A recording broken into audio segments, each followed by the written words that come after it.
Oh. Alright. We're back. Egg. Set the egg back down. Okay.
Alright.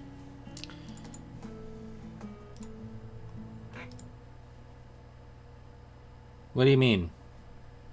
Steam is unable to sync your saves with the cloud. Yep. I haven't played this anywhere else. Like...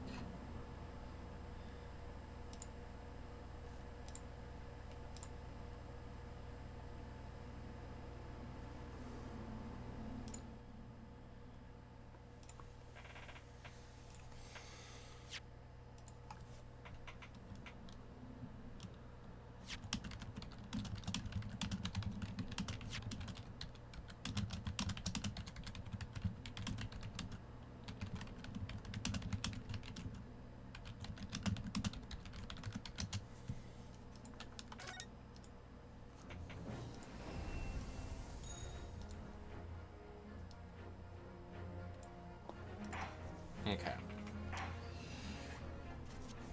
Adventure of the Runaway Room, Part 2. So we just established, I believe, that there is definitely more than one person in the carriage. Well, more than one. More than the two people in the carriage. Yeah.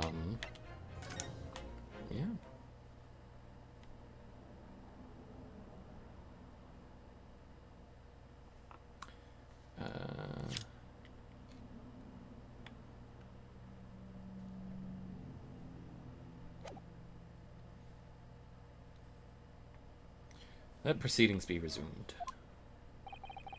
Mr. McGilded, have you been listening to the discourse of the day? Oh, Christ. To be sure I have, my lord. There are now two matters on which the court desires to hear from you. The first is whether or not there was a third party with you in the omnibus cabin, as proposed by the defense.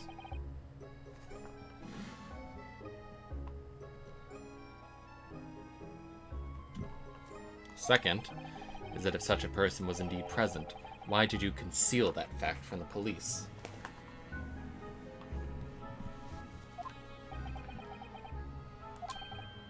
Begad, no. It's not my nature to hide anything at all. Just answer the questions, please. The truth of the matter is, I've been desperate about this all along. Do I tell yous all, or keep my mouth shut? Tell us what, Mr. McGilded? The fine fella represented me and is absolutely right. In the carriage on the night with myself and the other man, there was another passenger. It's true? Aye. 'Twas me who helped the little urchin get away after it all happened. You... What?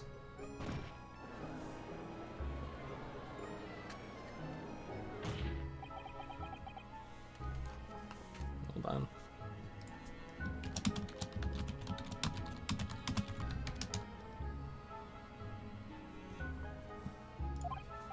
No, Magnus McGilded. That convenient excuse can't save you now. I'm truly sorry, I am, Lord Von Sykes. I'm sure you'll be wanting to know why I said nothing when I was taken in by the police. I do be having a very good reason, I assure you. Which was? Well, the little child was just in the wrong place at the wrong time. Not in any way involved, you see. What? If the police had known the wee one was there, they'd all have assumed she'd done it. They'd have hauled her into this here courtroom, just like meself. I was only trying to spare her that. Young hearts and young minds are easily damaged, my lord.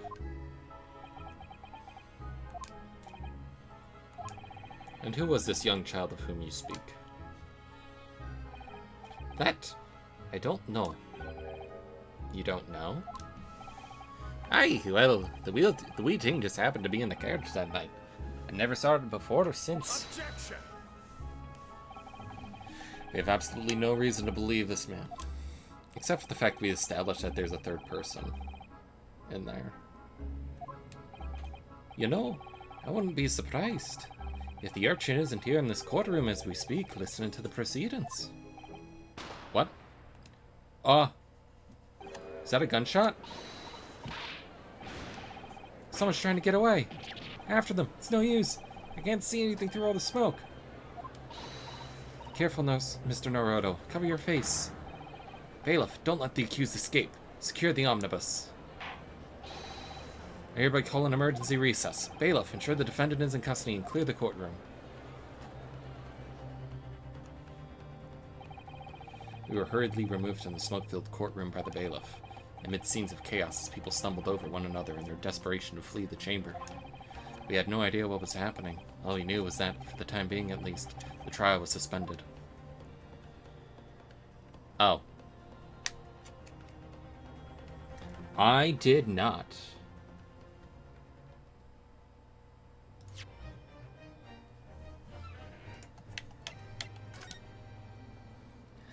Hello?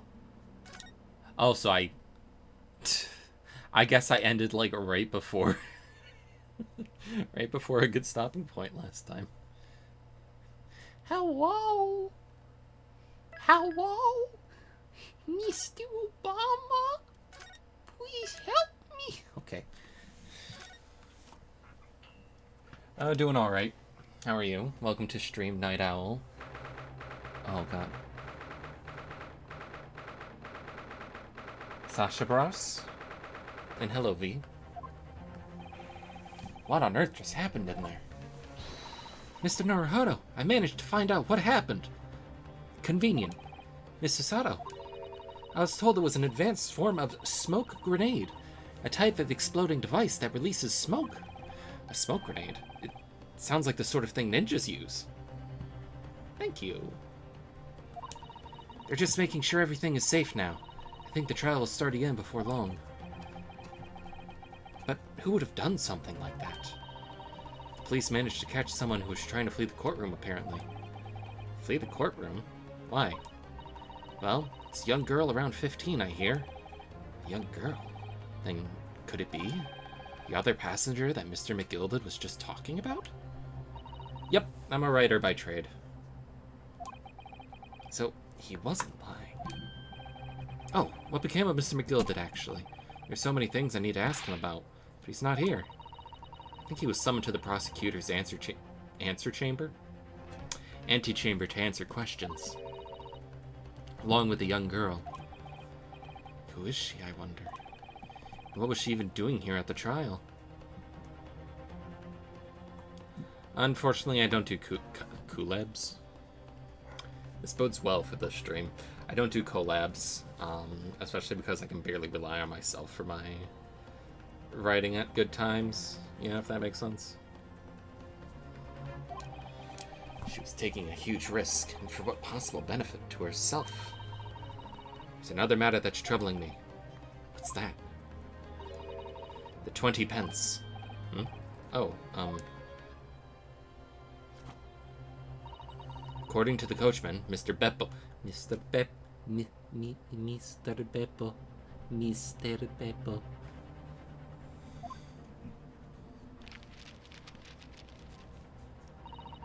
He took 4 passengers in that night at a fare of 5 pence each.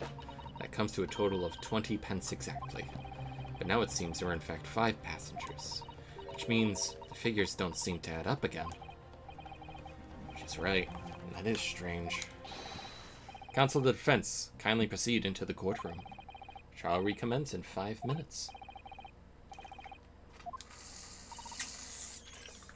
Well, whoever she is, I imagine this young girl will be asked to take the stand and testify now.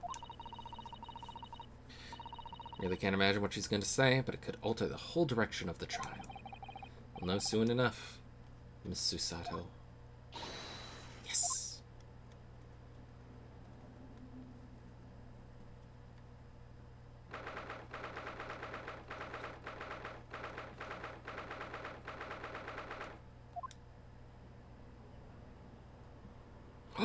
Oh, she's cute. She's 15. Stop it. There's a young girl next to Mr. McGilded. Look. She must have been the one who caused the disturbance before.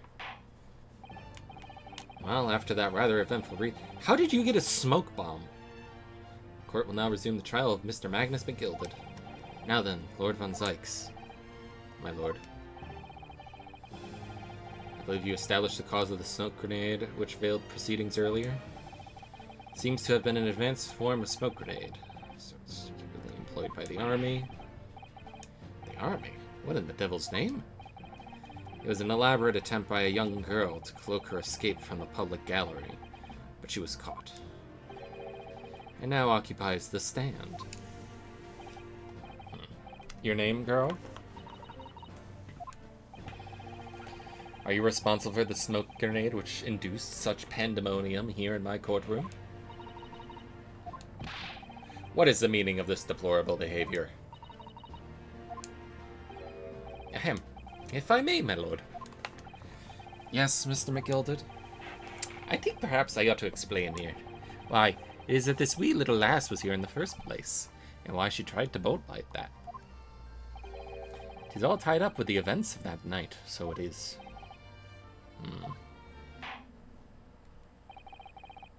Very well, Mr. McGilded, give your testimony. You will explain to the court exactly how this young woman is involved in the case. Just what did happen that night? It's not like a defense lawyer needs that information or anything.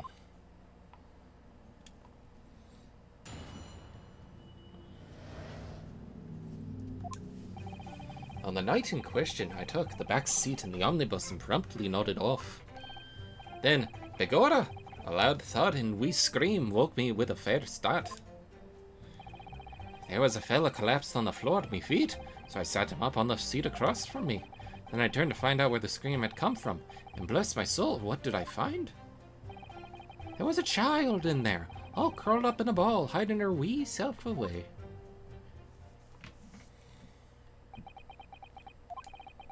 I remained somewhat baffled, I confess.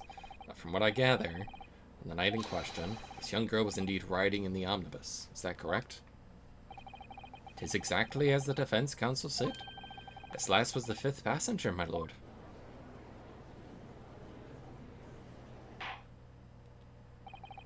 Very well.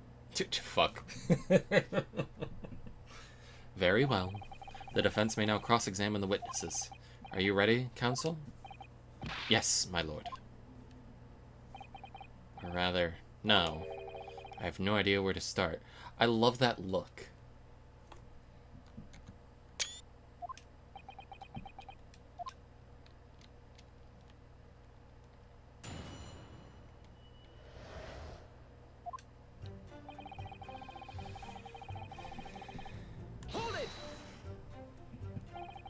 And when you first got onto the omnibus, were there any other passengers already on board?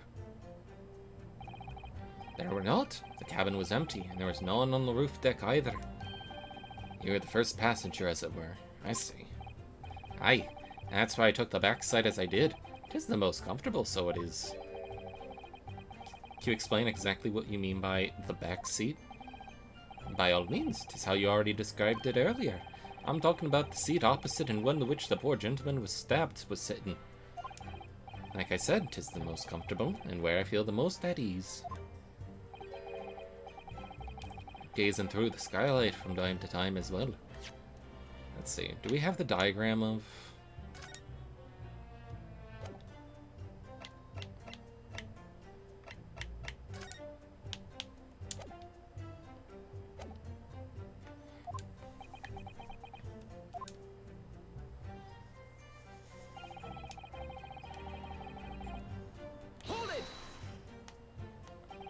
A loud thud, you say? And a scream? Aye, that's right. How can I explain it? 'Twas like the sound of someone falling to the ground. That sort of noise. So you think it was the sound of Mr. Mason falling to the floor, having been stabbed? Well now, you'll remember I was asleep at the time, so I wouldn't like to say. And when the sound woke me and I opened me eyes, there wasn't a soul to be seen in the carriage but the fella on the floor. You didn't see anyone, but at the same moment, you did hear a scream? From the seats above you on the roof deck, I presume. Not above me, no, my lord. 'Twas from inside the cabin. But I wasn't altogether thinking about the scream. No, I was too stunned by the desperate sight before me eyes. There's a fella collapsed on the... I'm not reading it. Hold it! You sat him up? The victim, you mean?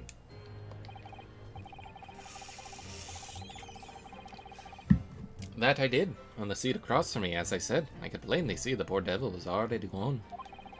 And you wouldn't leave a dead man just lying on the floor now, would you? 'Tis common courtesy, so it is. I find that a little hard to believe. Ach! Ada? Lord Von Zykes. Now why would that be? You wake to find a man lying dead in your feet in a carriage. Any normal person would hail the cabman. Any outstanding member of London society, that is.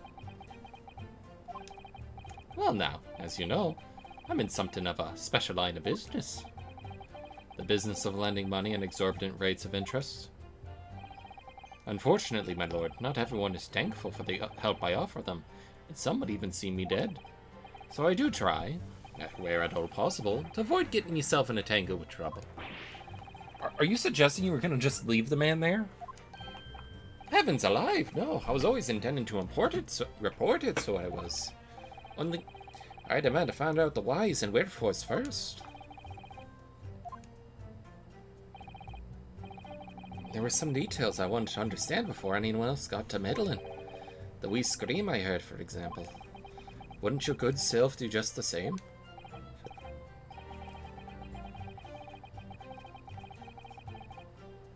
Scream he says he heard at the same time as the thud of the victim collapsing. Then I turned to find out where that scream... Stop it. Hold it! What did you find?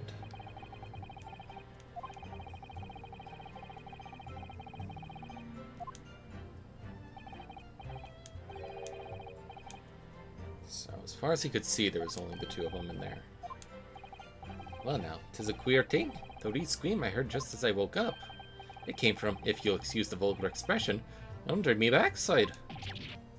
Good gracious. Under your backside? And when I lifted the seat on which I'd been sitting, I found there was a wee cubbyhole there for storage. Mr. Naruhodo, we can examine the omnibus ourselves. Yeah, we've seen this thing for storage.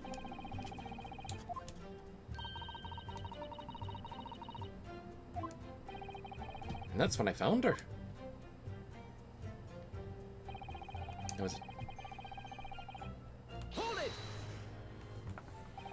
You say she was hiding herself? Aye, that's right. It was hard to see in the dim lamplight, but she was all curled up in a wee ball. When our eyes met, well, me heart nearly stopped beating in me chest. You're really overacting this.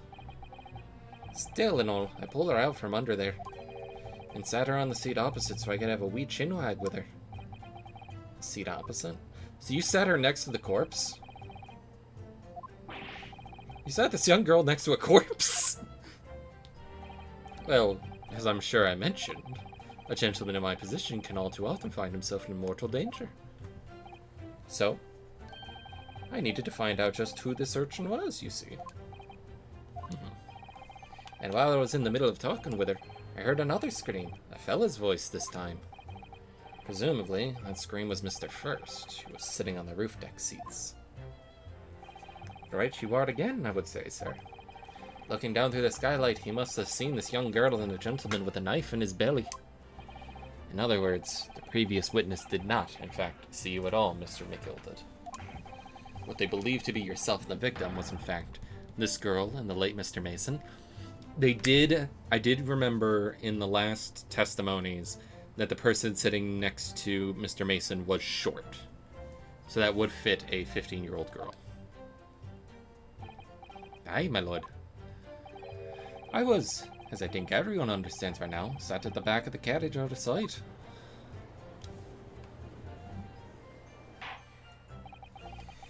It is certainly plausible. The defendant is somewhat diminutive in stature. And readily confused, perhaps, for this young girl. After that, of course, with the scream from the gentleman over us, the driver realized something was wrong and pulled up the horses.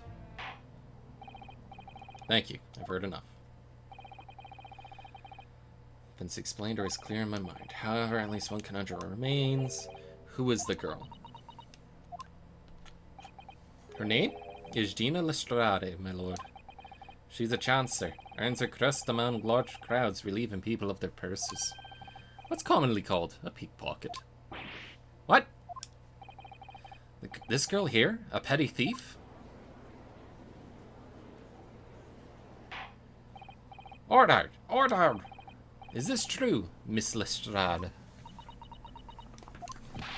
Miss Lestrade, you will answer the question.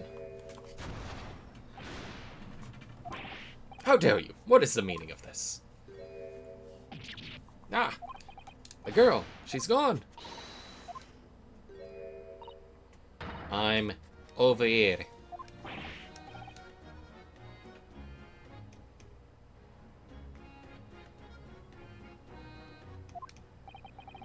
What was the point in that little sidestep? I know what you think. I can't. All grown-ups are the same. This dirty little dipper, you say, slipped up and got caught on the job. She got herself backed into a corner, so she knifed the gent. Go on. That's what's in your heads, ain't it? No, not at all. This is a court of law. We're here to determine the truth, not cast...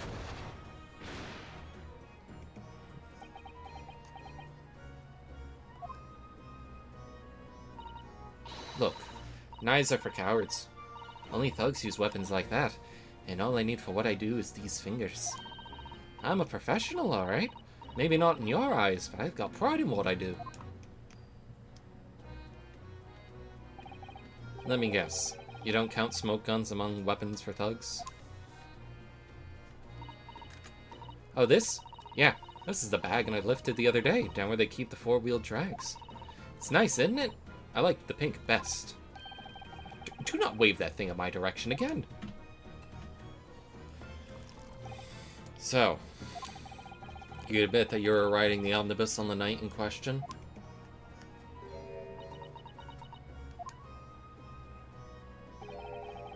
Tis alright, lass. You can tell them the truth now.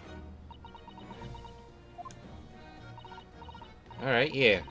It's just like the Irishman said. The court accepts this girl, Miss Gina Lestrade, as a valid and significant witness in this case. Accordingly, young lady, we'll now hear your testimony, if you please. You will tell the court exactly what happened in the omnibus on the night in question.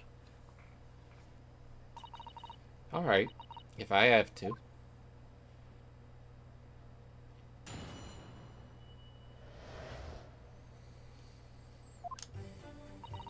So I snuck inside the carriage before they booked up the horses, just like always. But it was a right old waste of time. I got nothing to show for me troubles that night. I tell you, you can't see a blind thing in that hiding place. It's pitch in there. Then, after a while, I heard this loud bang. Nearly jumped out of my skin, I did. And the scream just came out. It's because of that this swell found me. He helped me get away, mind. So there was a bang.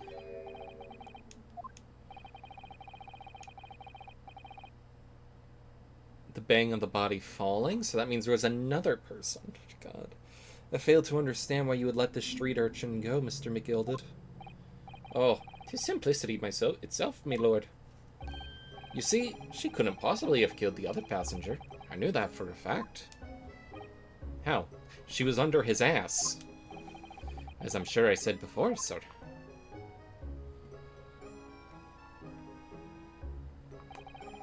I was sitting right on top of the place where she was hiding herself. I think a demonstration is called... Oh, fuck.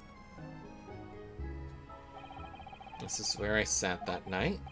And the cubbyhole of which you have spoken is underneath this seat, I presume?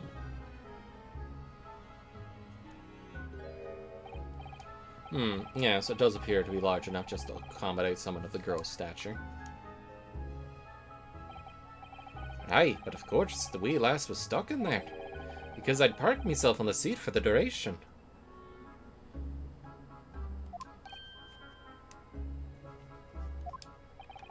So do you see, that's why I lit the last bolt. I knew that if the police found her there, they'd automatically assume she'd done it. But I couldn't live with myself if a young life was ruined, when all of the time I knew she was innocent. Even though you must have realized your action would result in your own innocence being called into question? Not at all, my lord. Not at all. I knew in my own heart that I was innocent. So I thought it was worth taking a punt on my good name for the sake of this less fortunate lass. What a perfect gentleman. My lord, this fine example of a man cannot possibly be guilty of a heinous crime like this. I'm ashamed of myself for ever doubting you, sir.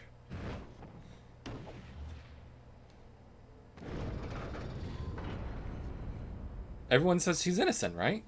Oh, with a calm, calculated reasoning, one arrives clearly at the truth every time. Oh, we've done it.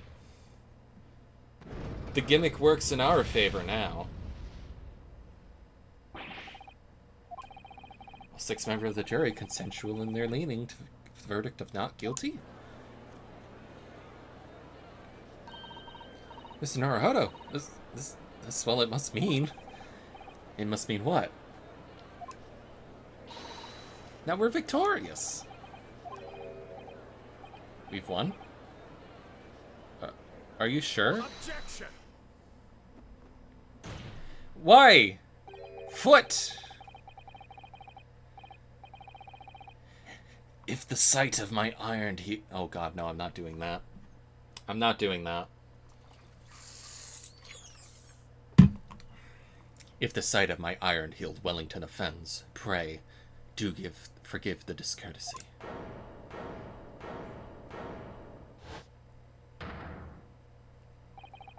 This really is a consummate example of the one monumental flaw in British judicial practices. Where evidence and reasoning should be paramount, emotion rules the day. Emotion? The witness's last statement gives us a clear insight to his true nature. What do you mean, his true nature? Do you really think Scotland Yard would have made such a glaring omission? After the incident, the omnibus was comprehensively searched by the officers of police. By officers of the police. Obviously, the interior of this cubbyhole, as the witness put it, was included in their investigation. The compartment under the posterior seat was full of the coachman's belongings. It is noted in black and white here in the police report. Good lord. The evidence has been tampered with.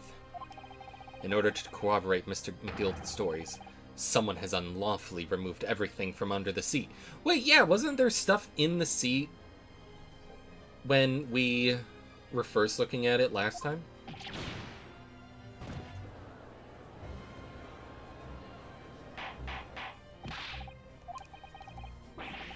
How could such a devious contrivance possibly have been effected, Counsel? Naturally, we must acknowledge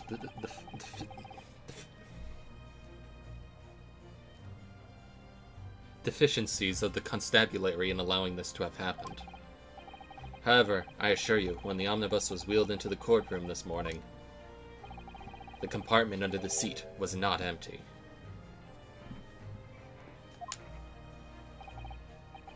Well, my Nipponese friend, when the carriage was submitted as evidence, doubtless you examined it in fine detail, as would any self-respecting practitioner of that law.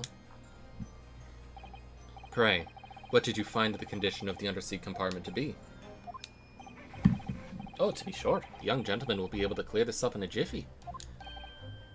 Sorry? Go ahead. Tell the court now, fella.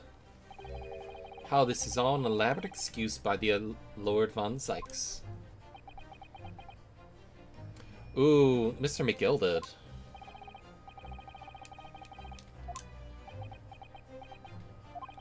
How am I supposed to answer?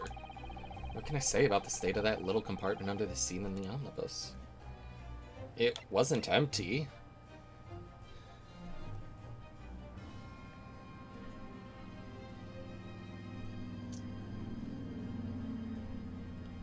I can't just lie, can I?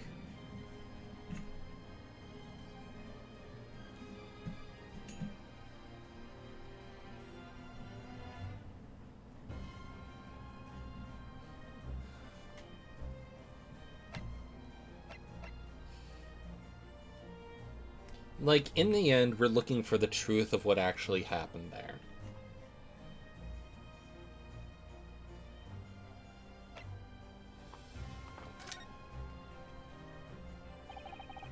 I really don't know if giving this answer is helping my case as counsel for the defense, but as far as I remember at least,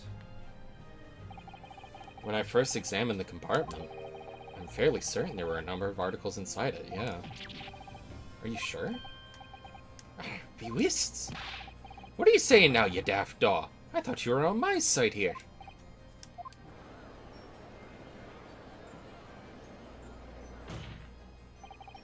What game are you playing? Your task is to defend the man in the stand.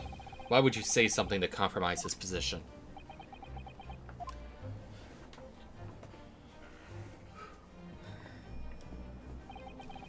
As the advocate for the defense in this trial, I confess I'm still not entirely sure where I stand. But it seems to me that I should state what facts I do know as clearly and honestly as possible. Interesting. 'Tis not altogether pleasing, fella. I'm simply telling the truth, Mr. McGilded. Well, don't forget you're supposed to be representing my best interests here, lad. Now then. A fella's memory is a curious thing and not altogether reliable. No, the court must consider the facts. That there cubbyhole under the seat is as empty as the devil's heart, so it is. Do you think perhaps it would be in your best interest now to admit you might have been mistaken? Why do I feel like something's not right here?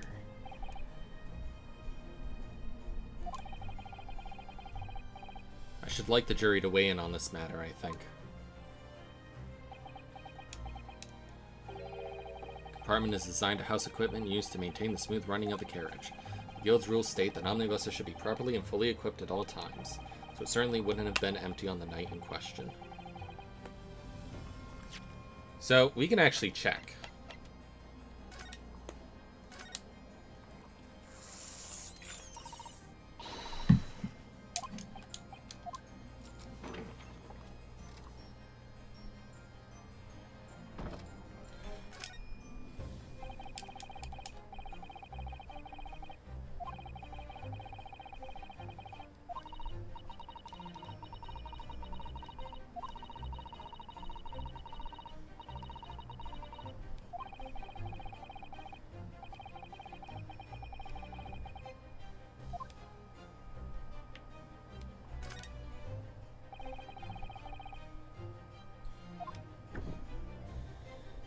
It's empty. It's a storage compartment.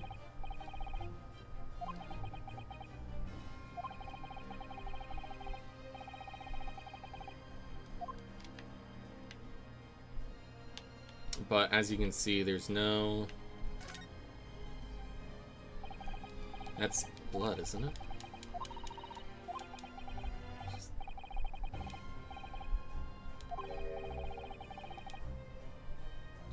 Ooh.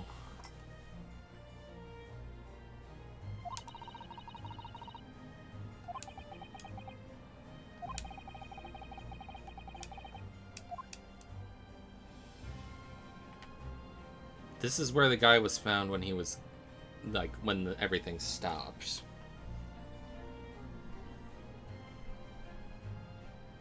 It seems like Mr. McGilded is trying to fabricate the narrative that she could have been, that Gina could have been in here.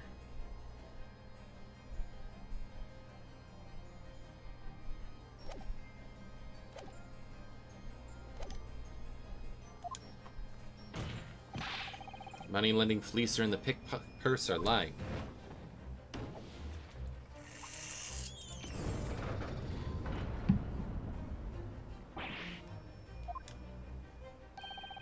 Can't believe I was nearly taken in. The stinking rich are always stinkers. Nothing but cowards, a lot of them.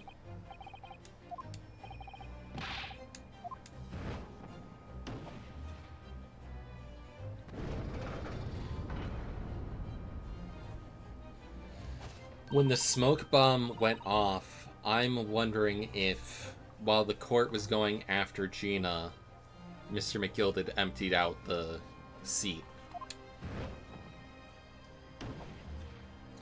And the judge isn't British. He's Canadian.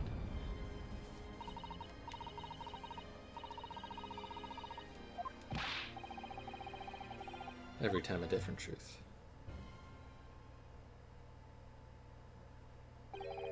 My lord, I humbly exhibit the scales of justice. Clearly, a verdict of not guilty at this time would be wholly inappropriate. Thank you, counsel.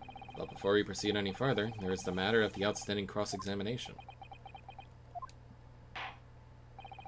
Counsel of the defense, begin your questioning of the witness, please. Yes, my lord. The whole balance of the trial just shifted almost beyond recognition.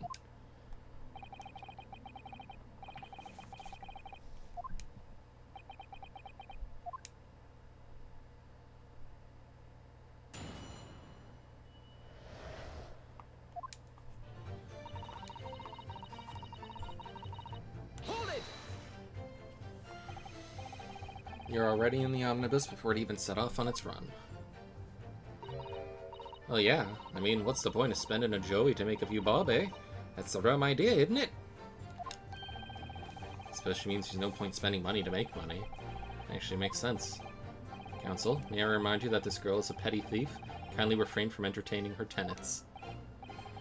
Well, that does clear up a little mystery of how the fares and all. Board pay and passenger at 5 pence apiece, making the 20 to which the cabman testified. And one little scapegrace riding for free.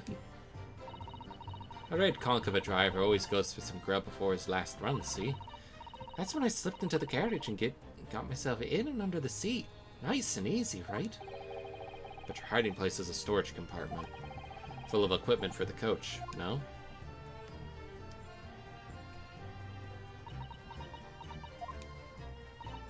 Yeah, there's brushes and buckets and whatnot in there, sure. I always check all that out and cram it in a corner somewhere. No one ever seems to bother much. And yet, according to the report filed by the police officer who first arrived at the scene, the compartment was full of such paraphernalia. Well, I don't know nothing about that. Like I said, I moved all that stuff out so I could hide under their seat. That's all I can tell you. It seems we've reached the end of that line of inquiry.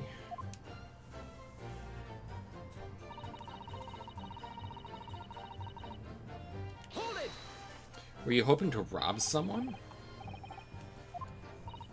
Well, most nights I'm on my own in the God Permit.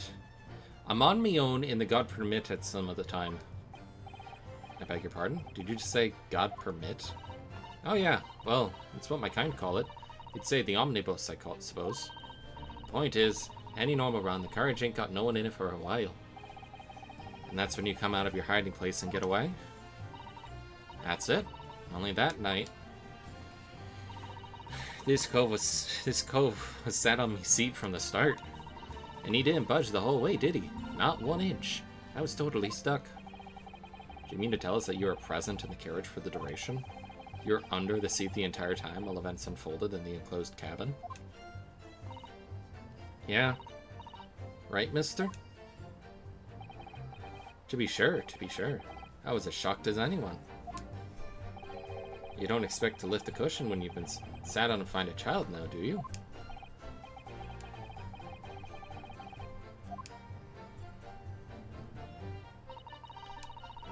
Can't see a blind thing in that hiding place. It's pitch black.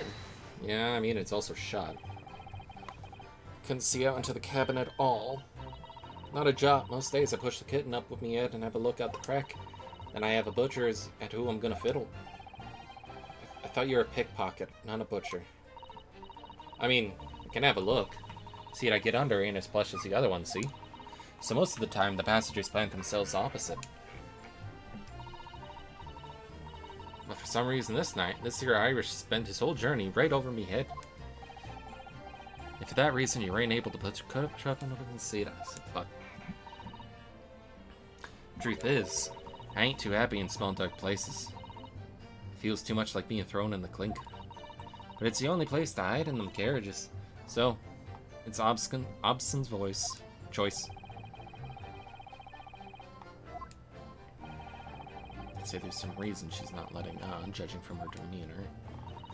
So anyways, I was a bit scared, but I had to just stick it out under there. Nothing else for it. I hear this loud bang, nearly jumped out of my skin. Hold it! When you say a loud bang, do you mean the noise of someone falling to the floor?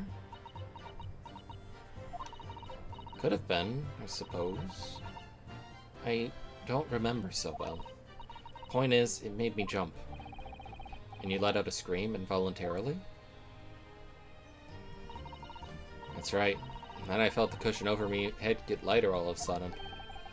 Presumably when the defendant got up in order to help the victim, yes. Or not. It could equally have been the moment the accused stood over to stab his victim. Could it not? Well, girl, did you see what happened at that crucial moment? Yeah, I saw it. I pushed up the cushion and had a quick butcher's while I had a chance, didn't I? The Irishman was sitting up the bloke, what had fallen on the floor of the seat opposite. That matches Mr. McGilda's count, of course. But then the fella suddenly turns around and looks right at me. I sunk back down again, but it was too late by then. I should have never have risked looking. Swill found me. Hold it!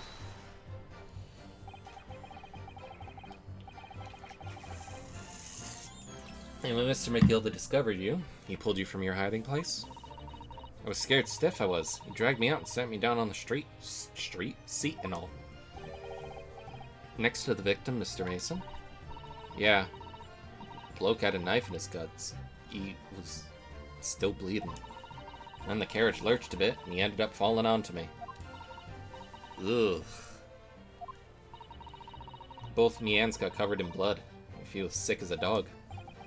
Both her hands covered in blood, which corroborates with what the passenger saw, yeah. After that, I believe you talked to Mr. McGilda for a while, is that correct? He asked me some stuff. Wanted to know me name and what I was up to and that.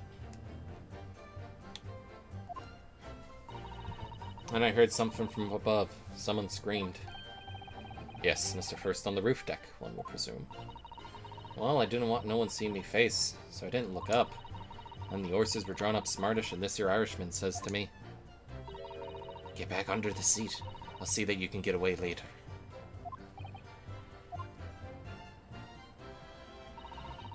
All 6 members of the jury have decided the defendant was innocent.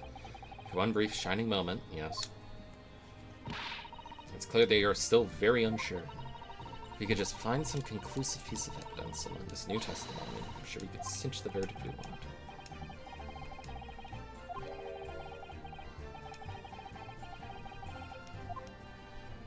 Okay.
This blood is new.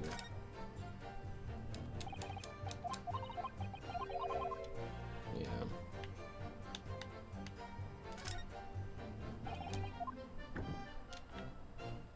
And I can't see anything else really in there.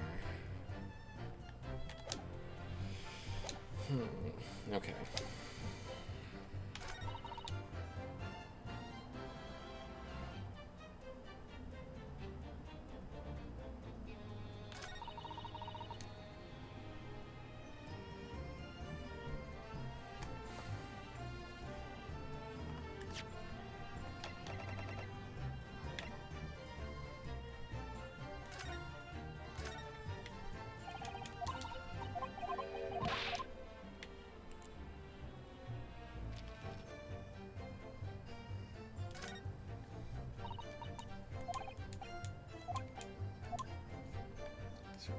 We examine this more. Is there any other names we can get from it?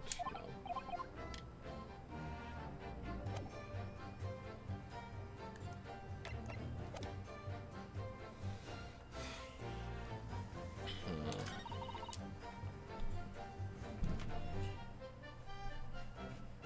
Something else has new blood on it. I mean, hold on.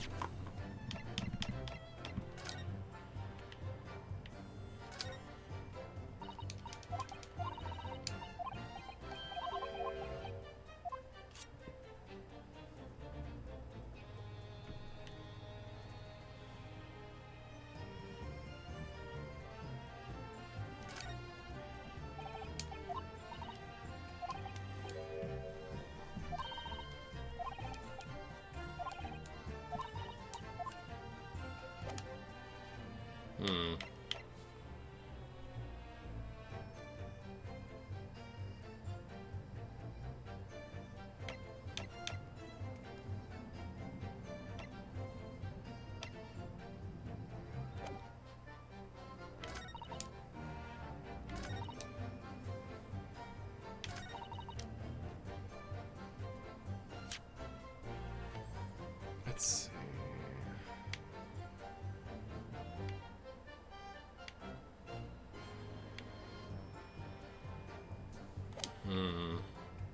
Hold it! Let's press this again.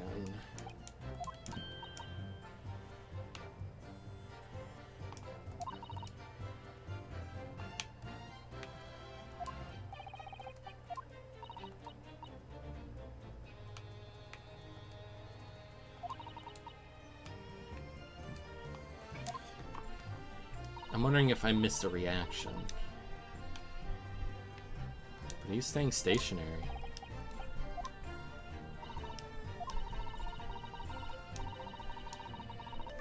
Well, no. Why is it showing up now? Excuse me. Excuse me. Is something wrong, Mr. McGilded? Oh, I do apologize. Was there something the matter, Counsel? I'm just wondering if Miss Lestrade's last comment made something occur to you, perhaps. You seem to be thinking something to yourself. Oh, no. 'Twas nothing important. I was feeling bad for the poor lass is all. I remember feeling desperate myself as a young lad, shut up in the dark. 'Twas terrifying, so it was. I see. Yes, I'm sure we can all sympathize. I'm still scared of the dark now. Aye, and I don't know about yourself, but I find that the darkness seems to make everything you hear seem that much louder as well. Yeah. I suppose it does, maybe. Miss Lestrade, did you hear something that night? Anything? An unusual noise, perhaps?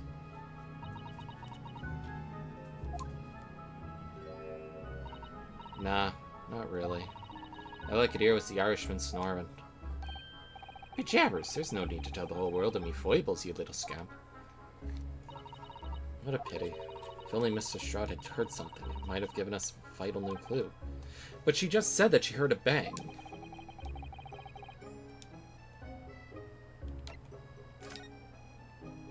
It feels like he's just manipulating her testimony.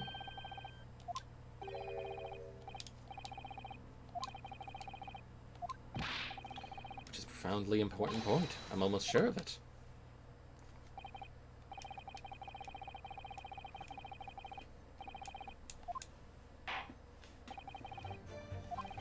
You will supplement your formal testimony by repeating that last statement. What? Supplement? What you on about?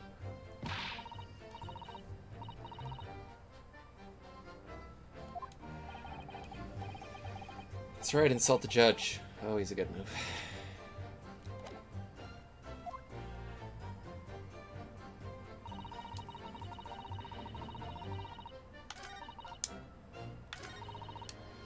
Hold it! Let's press this new statement.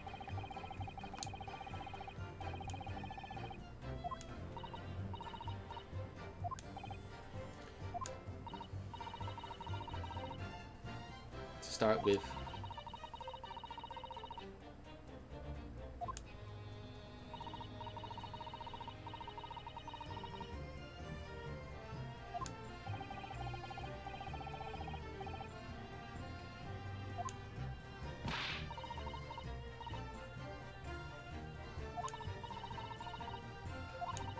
I was waiting to jump out there as soon as I heard him leave, see?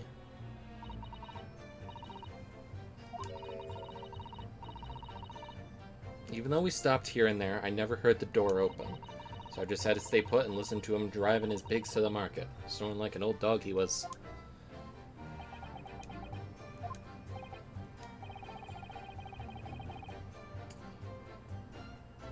It doesn't add up, because if she... Okay. Okay. She just said that while the carriageman stopped a few times, the door didn't open up at all. Which means, how did Mr. Mason get in there?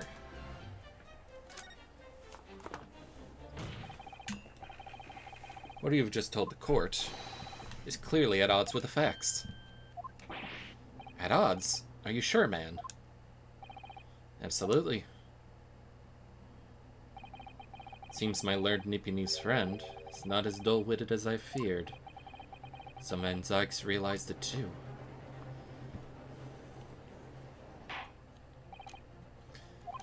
I must insist that you bolster your claim with evidence, or some complicit party's name at the very least. Yes, my lord. I expect you to demonstrate this alleged contradiction to the court. According to Miss Lestrade, while she was hiding in the omnibus that night, she heard nothing but the sound of Mr. McGilded snoring. Something else she should have heard.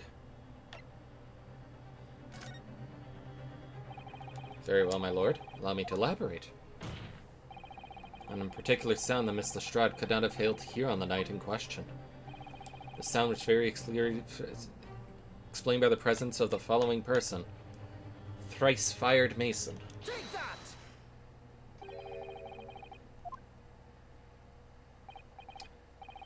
Sound that Miss Lestrade cannot have failed to hear is that of the victim boarding the omnibus.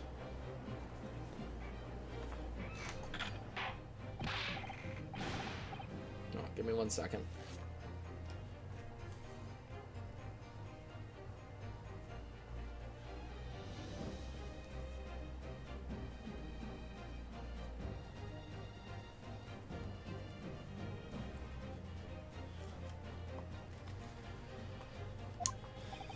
Miss Lestrade, allow me to confirm something. You claimed earlier that you were the first person on board the omnibus, is that correct? Yeah, of course I was. I got on while the driver was in the pub, didn't I? And the next person aboard the omnibus was Mr. McGilded? That it was. Not a soul was in the cabin when I climbed aboard. At least, not in plain sight. So, you were, in all intents and purposes, alone in the enclosed cabin of the omnibus at the time? Did I not just say as much? I wasn't traveling with anyone else, if that's what you mean. Yeah, saw him get on, remember? Through the crack under the seat cushion. He was on his own for sure.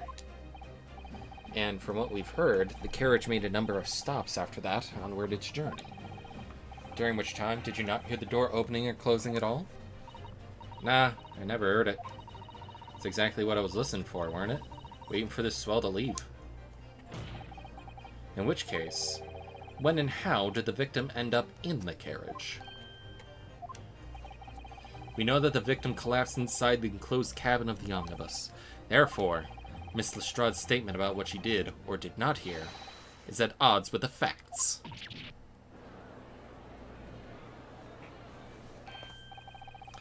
This petty thief's statement was clearly flawed. Lord Van Zykes. He knew all too well that there was an inconsistency in her statement. It would seem words of thanks are in order for my learned friend. What are you talking about?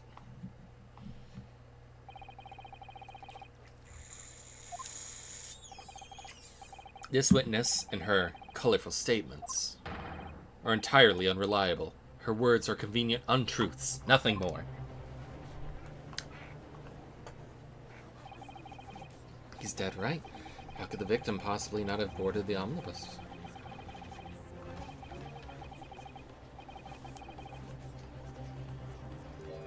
No.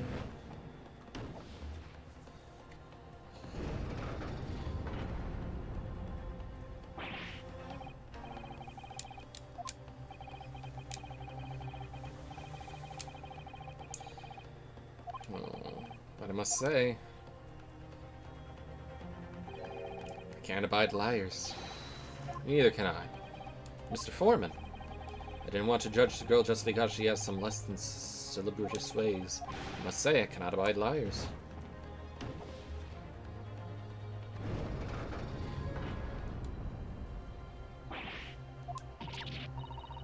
It's 5 jury members leaning towards guilty. Well, in consideration for the others is refreshing, my Nipponese friends. To the considerable troubles you have spared me.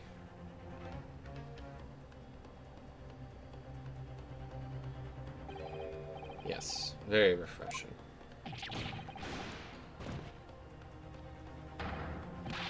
What are you playing at? Have you forgotten who you're working for, you useless Eastern Amadan? This is carnage. It's perfect. Juror number 2 is the only one left. The way this is going, I know, if we can't find some new way to convince everyone of Mr. McGilda's innocence. I don't know if he's innocent, though.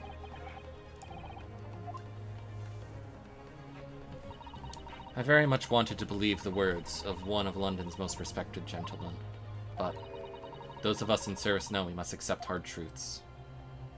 Hold it!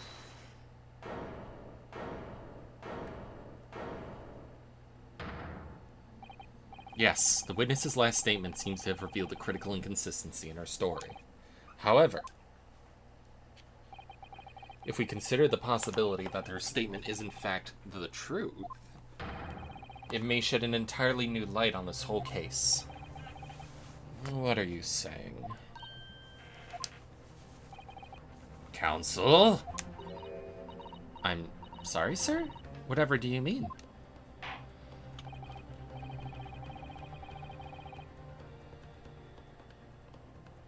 Mason was on before Mr. McGilded. Explain yourself at once. When the accused boarded the omnibus on the night in question, the victim was nowhere to be seen. Subsequently, the carriage door was not heard opening a single time, as testified by the witness in the stand. And yet the victim's body was found inside the carriage. If this petty thief's words are to be believed, how do you explain the victim's miraculous appearance inside the cabin of the omnibus?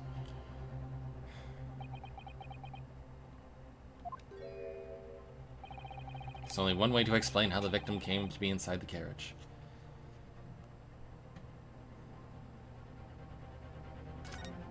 He was in there already. Objection!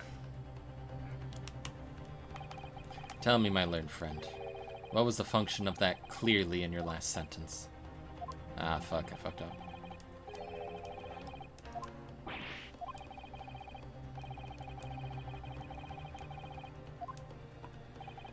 Then answer me this. By beforehand, to what specific point in time are you referring? Well, clearly. Damn it.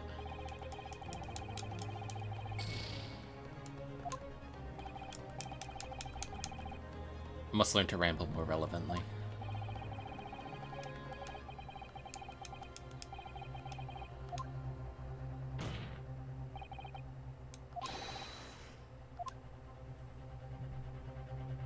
Was he moved?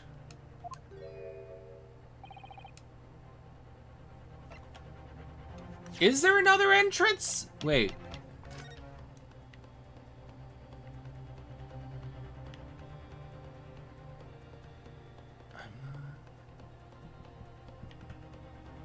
I'm not seeing another entrance. Like, this door doesn't seem to open.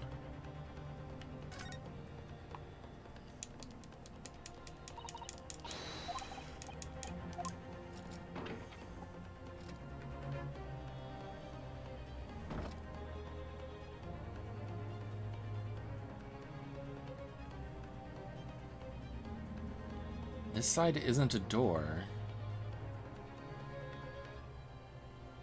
Is there a false bottom on this thing?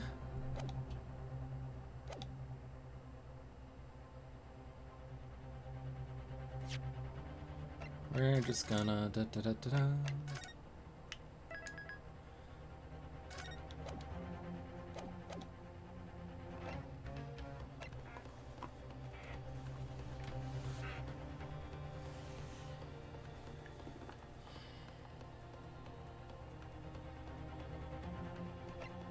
I genuinely, yeah.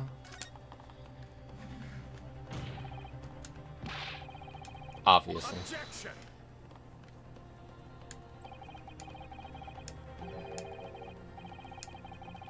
Damn it. I mean, hold on, that was, I had a premonition. I had a premonition that that was not the right train of thought to follow.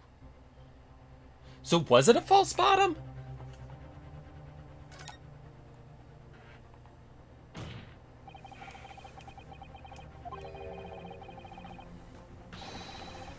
Objection. I wondered what new fantasy you would come up with in your blind panic. Behold, the omnibus is here for all to see.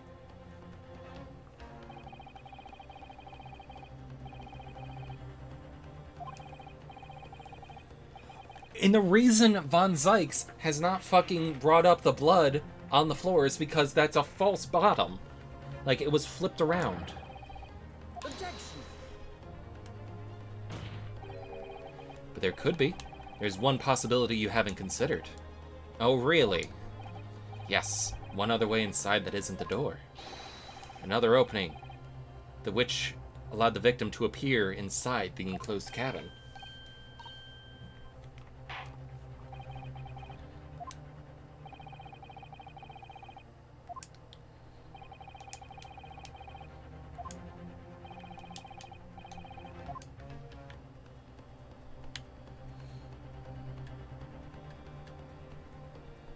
Take that.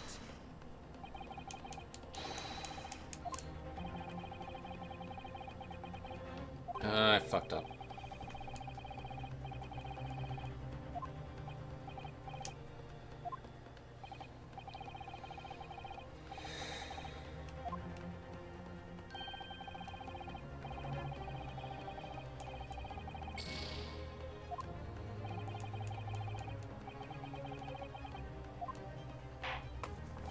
Is it not a false bottom?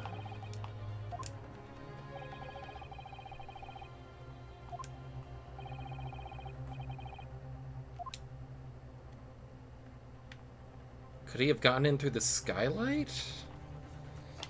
Wait a minute.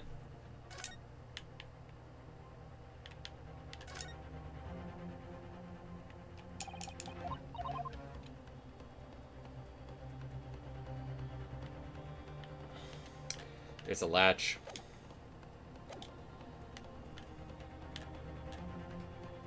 Take that. I forgot about the latch. I say, the skylight? Objection! The ludicrous proposal almost has me lost for words. However, Objection! skylight may well be large enough for someone to pass through. So you claim, but do you have a shred of evidence to support your addled-brained theory? Both Mr. McGilded and Mrs. Lestrade said the same in their testimonies. They each claimed to have heard a loud thud, such as a noise made by someone falling to the floor. Yes, which has already been explained, as the sound of the victim falling from his seat having been assaulted with the dagger. But would a man slipping from the seat onto a floor really have made such a loud noise as the witnesses describe? A noise loud enough to cause her to scream? Perhaps, in fact, that was the moment that the victim made his entrance into the cabin. No, let me rephrase that. The victim didn't enter the cabin as such. He fell into it. Objection! You're now suggesting that the victim fell from the skylight into the cabin. That's simply impossible. How can you be so sure? Because if the victim had fallen inside through the skylight, as you said, the passengers on the roof deck would have seen it happen. And yet, not one person made mention of such events in their testimony. Well, yes, that's true, but...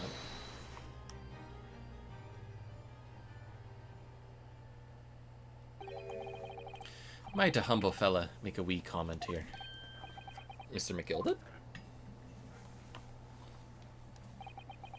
To be sure now, the two fellows who were sat on the roof that testified before said nothing of the victim falling through the skylight.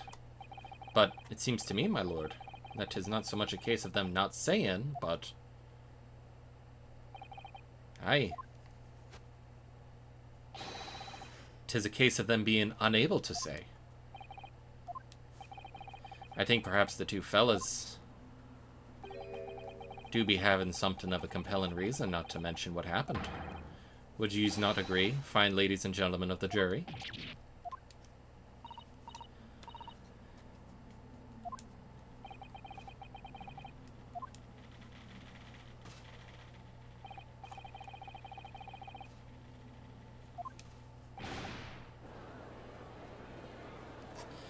It's kind of nice that Mr. McGilded is helping out with this, but...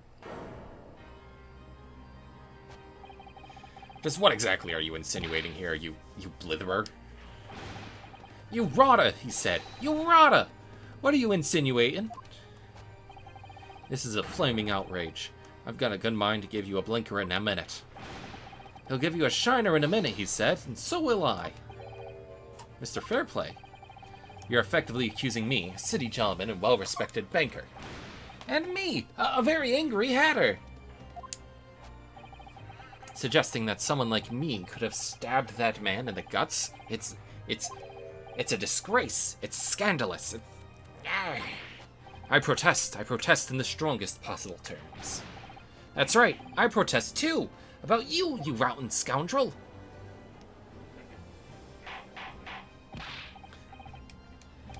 This is not the time, witnesses. I will not permit this wanton invasion of the stand. Return to the anteroom at once. But this is beyond reason, my lord. It's outrageous. It's very hurtful, you know. My lord, if I may comment. Go ahead, Lord Von Zykes. It was the defense that incited this outburst from the witnesses. My learned friend has seen fit to abandon all protocol and accuse the witnesses without proof. Accuse? I never intended to... It seems, young Nipponese, that your command of the English tongue is wanting. You propose to this court that the victim fell through the skylight from the roof deck of the omnibus.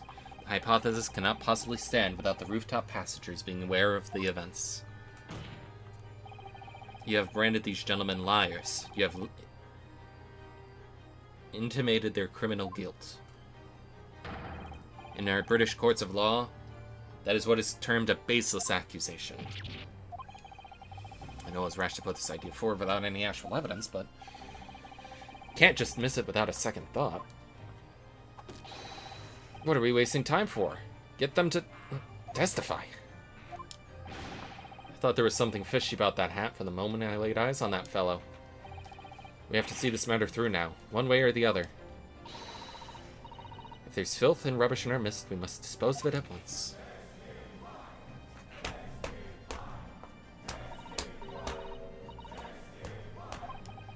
Spectators in the public gallery they're in a complete frenzy.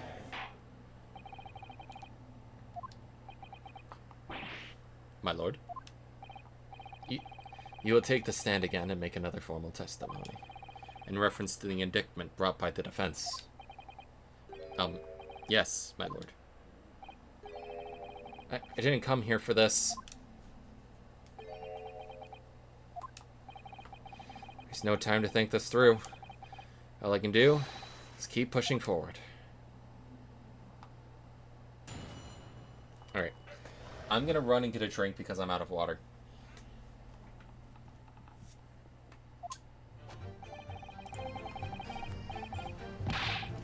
I will be right back.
Oh, I didn't mute my audio.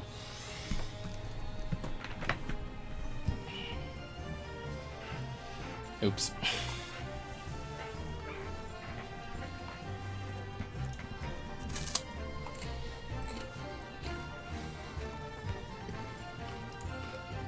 So I did.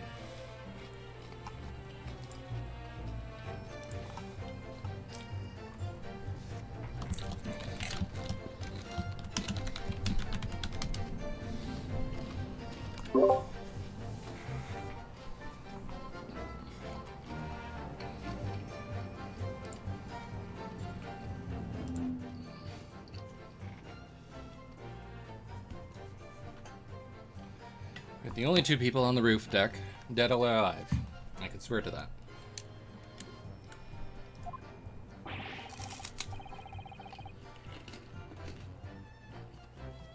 If anything had happened while we were sitting, don't you think one or the other of us would have noticed?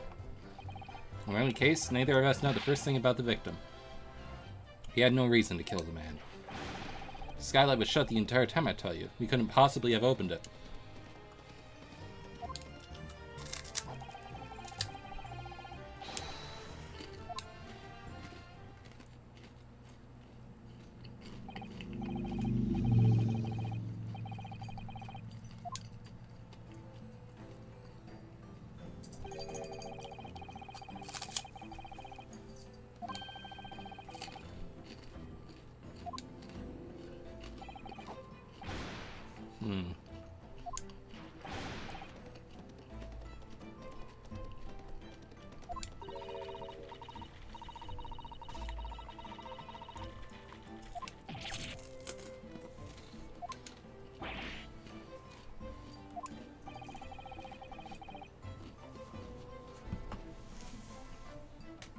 Okay, Tucker, let me move some things for you.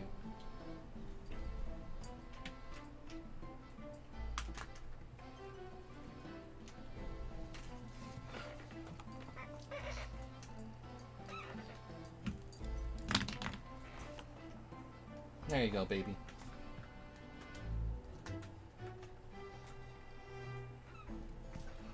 According to investigations by Scotland Yard, two witnesses share no common dealings. Well, I don't trust coppers any more than I trust the sneaking rich.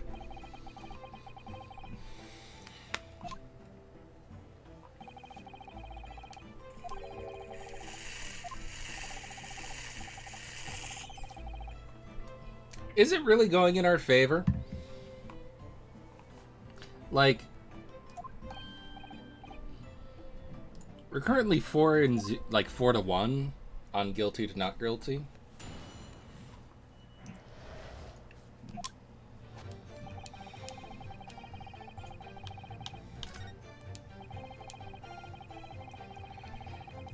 Yeah, I hate that the knife drawer is based.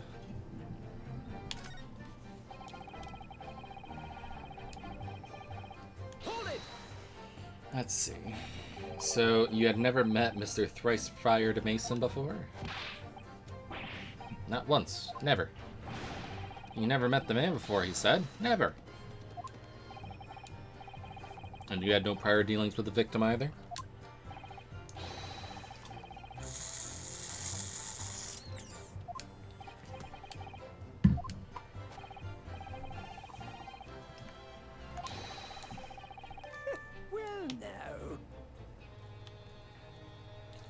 I mean, we flat out know that that's not the case. Because you owe Mr. McGildick quite a bit of money. Yes, counsel, what can I be doing you for? Did the witness last statement give you pause for thought somehow? Not the remotest connection. Is that right now, I wondered? What are you insinuating now? Ah, Mr. Fairplay, it has been too long, so it has. Yeah? If I'm not very much mistaken, I believe 'tis fast approaching, is it not? Your repayment date. I beg your pardon.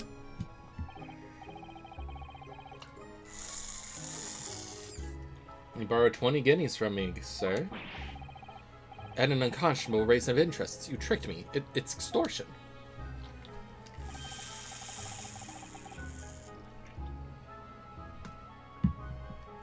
Well now, is that a touch of begrudgery, is it? A sort of begrudgery that might motivate a fella to pass his crimes off on another.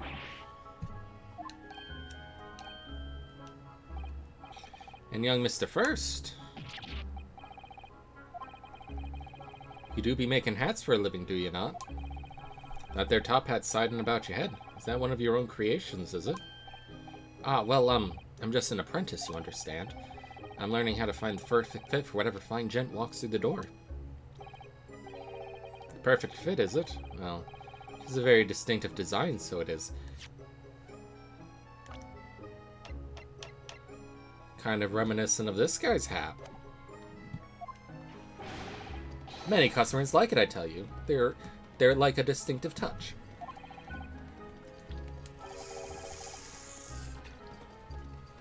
Is my water flavor already gone? Jesus Christ. Customers such as Thrice Fired Mason. There was a photographic print of the victim submitted as evidence before, my lord.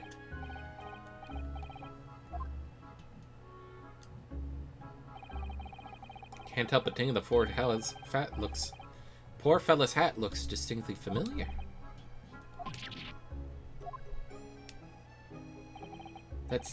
That's one of my hats.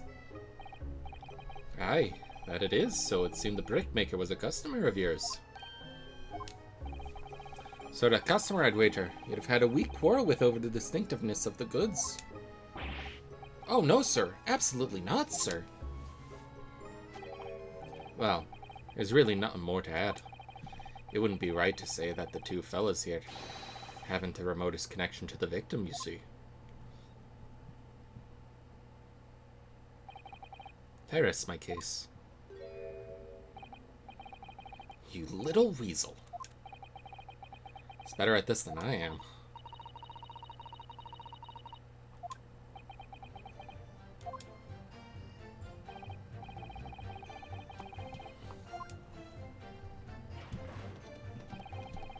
Skylight was shut the entire time. Hold it! Are you quite certain about that? The skylight was shut the entire time? I'm going to lose my block with you in a minute. He's going to lose his rag with you in a minute. That's what he said.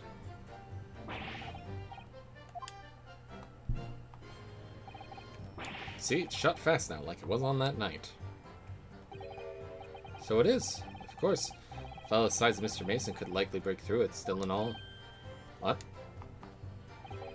Just looking at the size of the thing, you understand. Now you hold on there a minute, sir. The size of the ting means nothing. Not on its own. Let's consider the bigger picture here, shall we?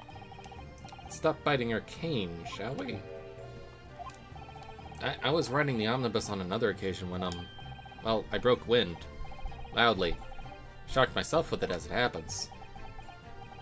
This is an unexpected confession, Mr. First. Oh, I just mean to say, well, the point is, I tried to open the skylight, you see.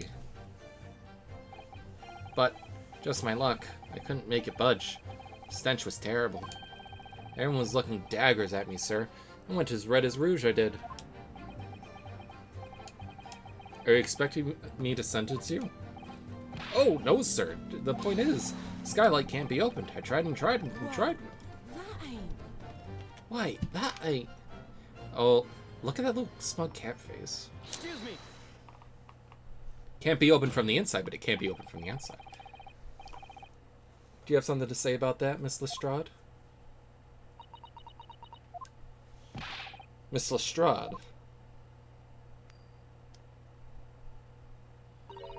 It opens. The skylight. That is what we're talking about, right?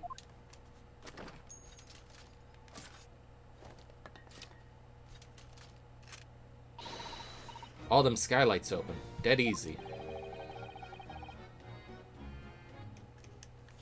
More easily than you can load that weapon?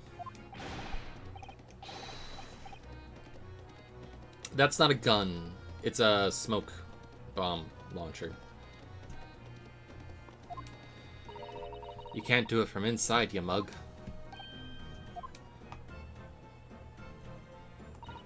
Look, a few weeks ago, I was up on the roof deck of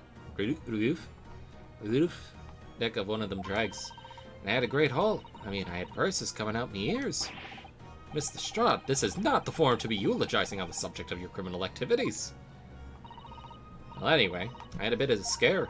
When I lifted the last bloke's purse, he got wise to me. All four of them surrounded me, so I couldn't hop off the bus and leg it. So what I did was, I used the skylight, opened the catch, and jumped right on through. What? Yeah, the catch for them skylights is on the top side. That's why you can't open them from the cabin.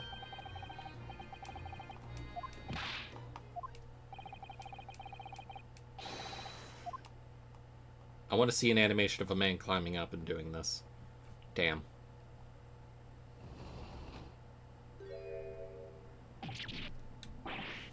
Oh, my hat! See?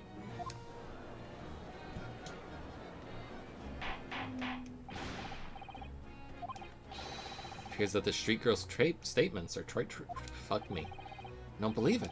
The skylight opens. And from the roof deck.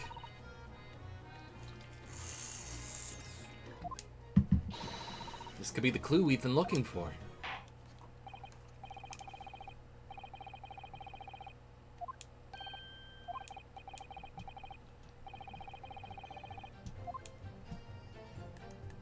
We've investigated before, but we can check again.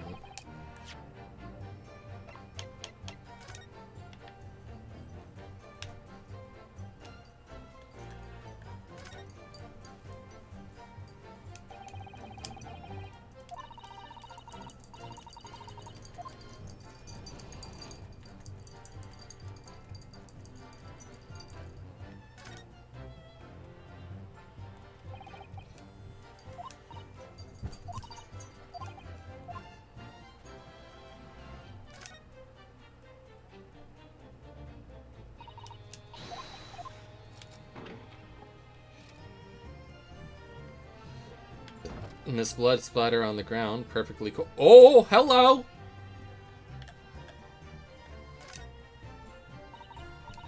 It does open very wide, doesn't it? Wide enough to kick someone like you through, certainly, Mr. Naruto. Why someone like me? Ah! What is it? Look! Just here! Look at this! That's... without question. It's blood! Why'd there be bloodstain there? Surely, it can't be unrelated to the case, can it?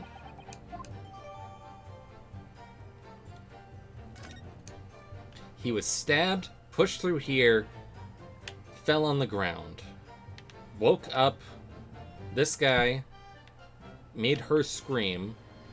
He got the guy up over here.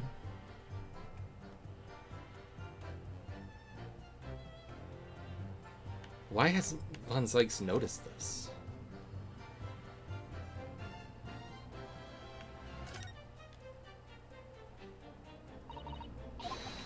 Can I investigate the... Can I have this added to the record now?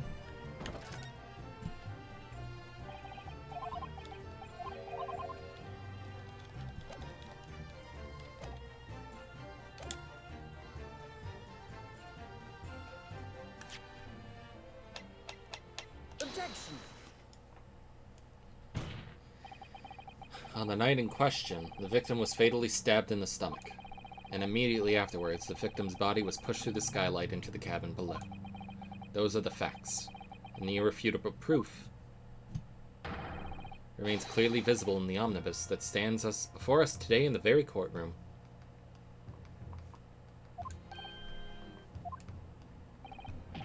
It's utter humbug. Can't possibly have any evidence. No, you can't. I mean, we didn't do it, I tell you. It's impossible. Irrefutable proof here in this courtroom.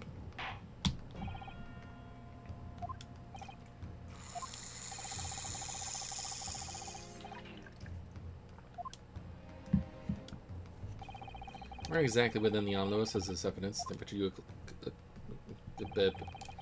point out what it is that proves the victim fell from the roof deck to the skylight? Oh, wait.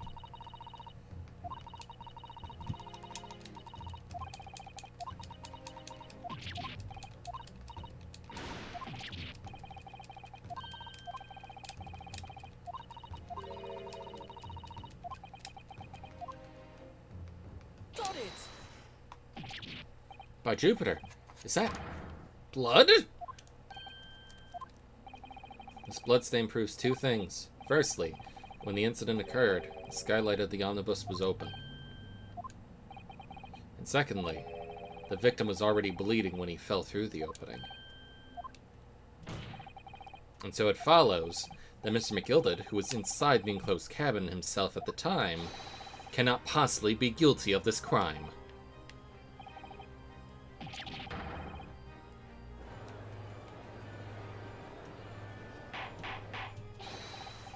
Hold it. But, the blood could have sprayed up there when the fellow was stabbed inside the cabin. And only found its way to that one particular spot on the skylight? Sure, and that would be very convenient.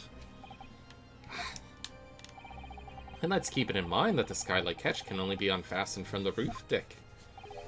I myself wouldn't have been able to open it now, would I? But, there's no way to know for certain, is there? If the gent really fell through the skylight, I mean. Why don't you have a good look at the floor of the cabin between the two seats, Mr. First? It's all too plain, if you see. There's the aftermath that shows the poor fella dropped from a...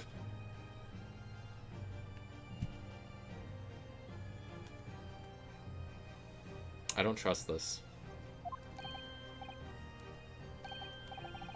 But it can't be.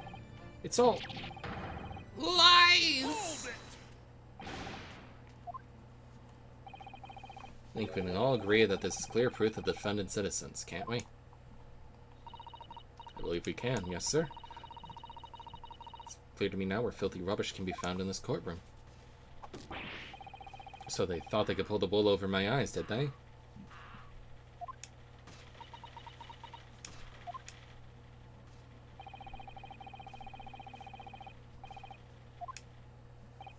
Oh, I always knew that nice gentleman who gave us that delightful part couldn't have done such a thing. On three then, everyone. 1, 2, 3. Objection! Ooh! A chilling performance, Mr. McGilded. No, and what would you be referring to there now, Lord Van Sykes? Did Mr. McGilden playing... He planted that! Such evidence is null and void. What? Why? For one extremely simple reason. That smear of blood never existed. If the stuff has been taken from the carriage, it would stand to reason that he could have fiddled with the crime scene as well. What are you talking about? It's there for all to see, and it's clearly blood. I personally attended Scotland Yard's investigation of the omnibus. The officers involved went over the carriage with a fine-tooth comb. So I can state with absolute surety, no such smear of blood existed in that carriage. At least, not until this trial began. But, are you suggesting that the stain of blood was fabricated, my lord? Yes, and while this court has been in session.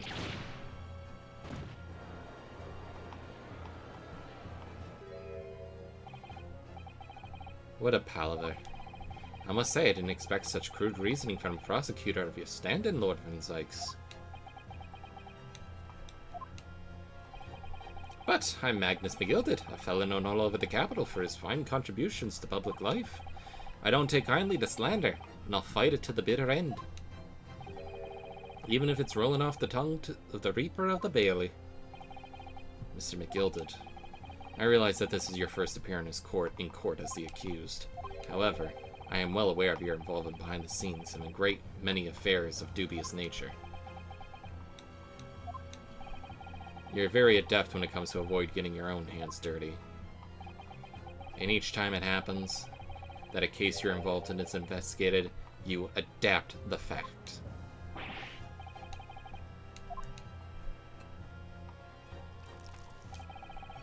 When you wield the fortune the size of Mr. McGilded's, however ill-gotten it may be, nothing is impossible. Tampering with evidence, manipulating the scene of a crime, bribing witnesses. I toast your ability to concoct the most convenient of stories, sir. Tut tut, Lord Van Sykes. This will not do, to be sure. Will it now, counsel? Huh? Oh, no. I think it's fair to say, this does all sound like a rather far-fetched excuse by a desperate man. Blood on the skylight didn't exist, you say? But, if yous will cast your minds back, is it not true that the omnibus there has been in the courtroom this whole time?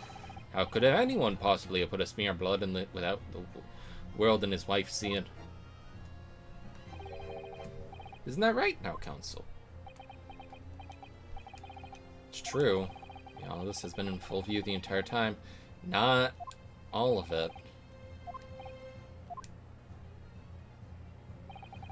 Here's to hearing your opinion on this matter, in your own words. He's trying to... Magnus is trying to, guide me into saying what he wants me to. As you wish. Could someone have tampered with the omnibus during this trial? If you're asking me, I think it could have been possible. As a defense lawyer, it's my job to advocate for the defendant as best I can. But still, I feel as though there's something even more important at stake here. There is no evidence to suggest that the defendant did as my learned friend suggests. However, in terms of having the opportunity to carry out the alleged tampering, there is one possibility.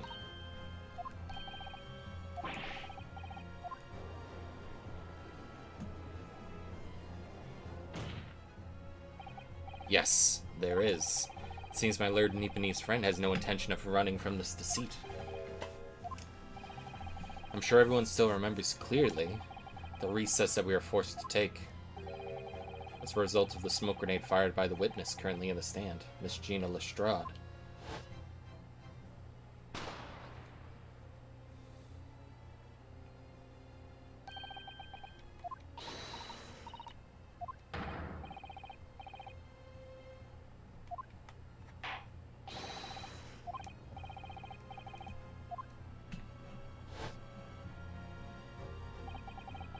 The courtroom was filled with smoke, and everyone was thrown into confusion.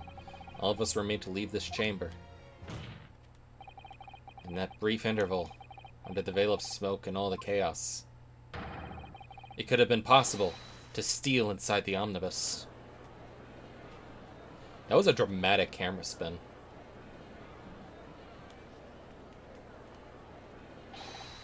Are you wise? What are you trying to pull, you rotten, feckless gouger? Feckless? Gouger? You're supposed to be defending me. 'Tis a wicked plot. 'Tis a plot to undermine me, so it is. Whatever you think this is, it changes nothing. The facts are the same.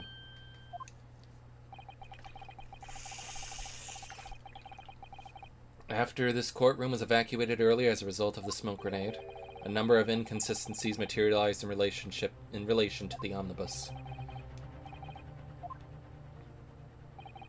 To start with, storage compartment underneath the rear passenger seat.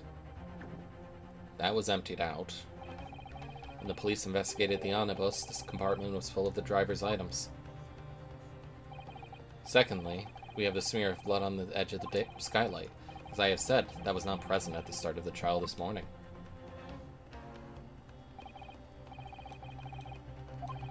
No one is able to corroborate your claims. It's true. When the omnibus was first wheeled out, both the storage compartment and the skylight were shut.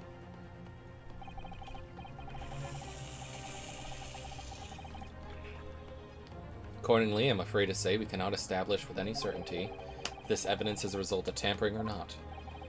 Indeed, my lord. No doubt there was not a single person who saw fit to verify such things. Man. We could get Mr. McGilded off the hook if we just let this happen.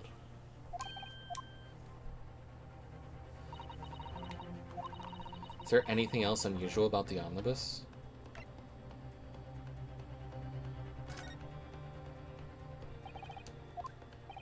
Yes, counsel? There's one further inconsistency.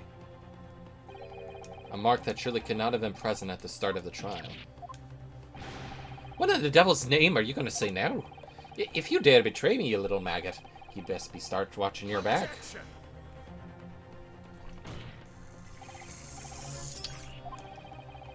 The court awaits the defense's clarification.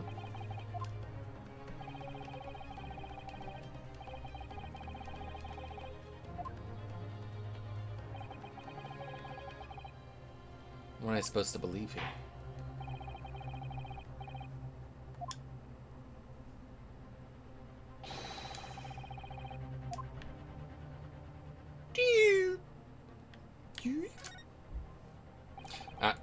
God damn it.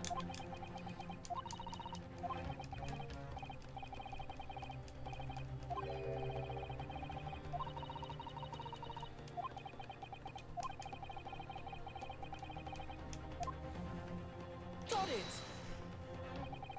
If you consider that the victim fell through the skylight onto the floor of the cabin, you would certainly expect to find signs of blood where he landed. But as far as I recall, this blood stain on the cabin floor was not there when the omnibus was first brought into the courtroom.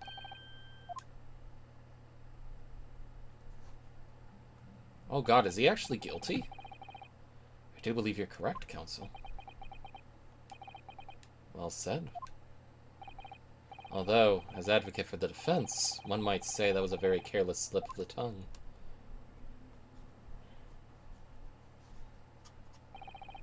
I believe that bloodstain on the floor is a decisive piece of evidence. But if the question is whether that evidence is genuine, or whether it was unlawfully fabricated by someone, I feel compelled to admit that there's at least a possibility that the evidence is fake.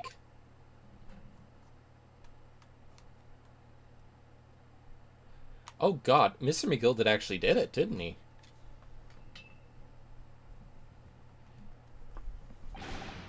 He's been taking the lead on so many of these, like, on these questions.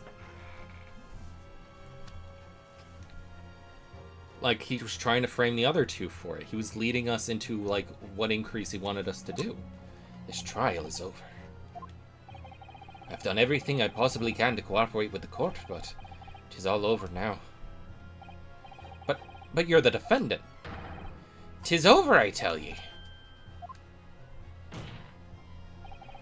Memory, recollection, what people think they saw, 'tis all nonsense. Facts are what counts, and the fact is that bloodstain is there, now. Well, and over the course of this disparate trial, long and extremely drawn out as it has been, that good-for-nothing Reaper of the Bailey has failed to present any decisive evidence at all. I'm scandalized, so I am. I'd thought better of Lord Van Zykes. Well, my lord, I must concur with the defendant. The unaffirmed recollections of an individual cannot stand as evidence. At this moment in time, the particular bloodstain in question is very much in existence. In the absence of any credible any credible method by which to prove its alleged previous non-existence, I regret to say that it would be improper for this trial to continue.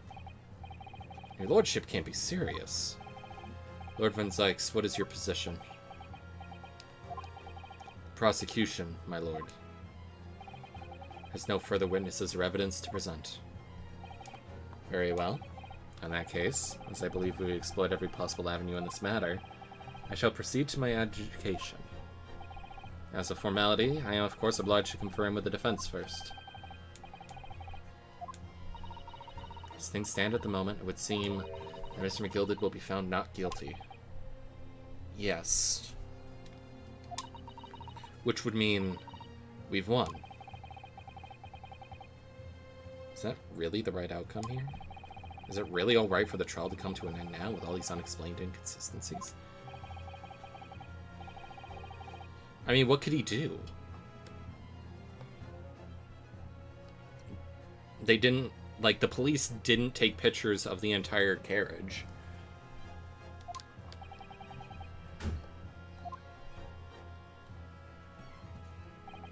Yes, my lord. The defense believes the defendant could be guilty. I am here in this courtroom today to advocate for the defense of my client, Mr. McGilded. However, at this moment in time, I cannot in good conscience attest fully to the defendant's innocence. What are you saying, man? Without any question, there is no conclusive evidence to prove that the defendant is guilty. However, there is also no conclusive evidence to prove that he is innocent. Good gracious me.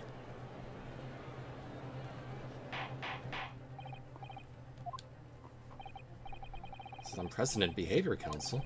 A defense lawyer calling the accused's innocence into question? Are you of sound mind?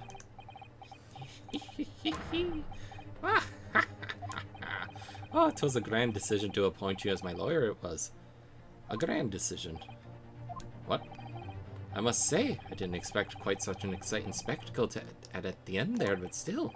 Here, have this for your troubles. Ah. Your job here is done, fella. And some fine work you've done, so you have. What do you mean? It's just as the right honorable gentleman so succinctly put it before. The trial can't go on anymore. And your closing statement there was, how did he put it now? Nothing more than a formality.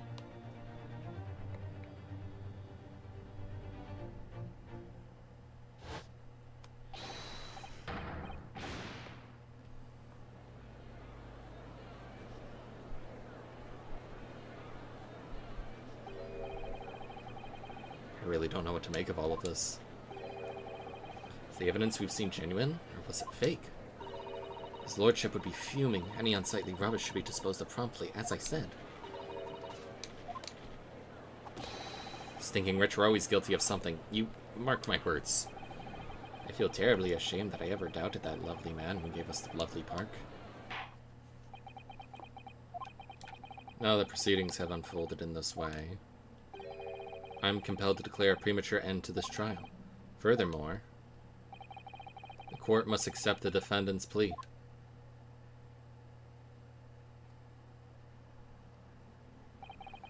I thank you kindly, my lord. I hereby pronounce the verdict of this court. But we still haven't determined if the bloodstain in the omnibus is genuine or not. We don't know if these witnesses are telling the truth or a pack of lies. We have no idea about the truth. Lord Van Zykes, my lord, the case made by the prosecution was flawed, plain and simple. If indeed the omnibus presented as evidence was tampered with, the prosecution is at fault for allowing such a disgraceful perversion of justice to take place. Millie, what do you want him to do?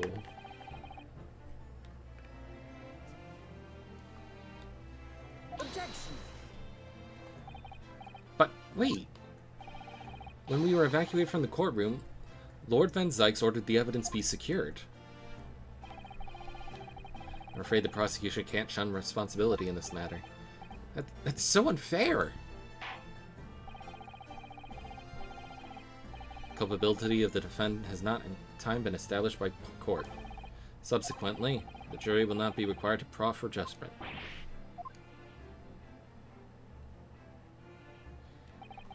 Well, Lord Van Zykes, it's been a pleasure, so it has. And as for you, my dear fella, I couldn't have asked for a better defense. Do you mean to tell me this has all been a grand waste of time? 'Tis the law of the land, my good man.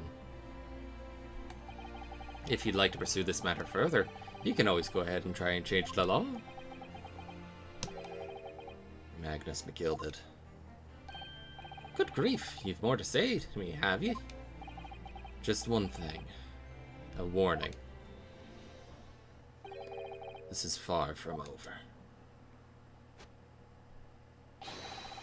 Well, something to be looking forward to then.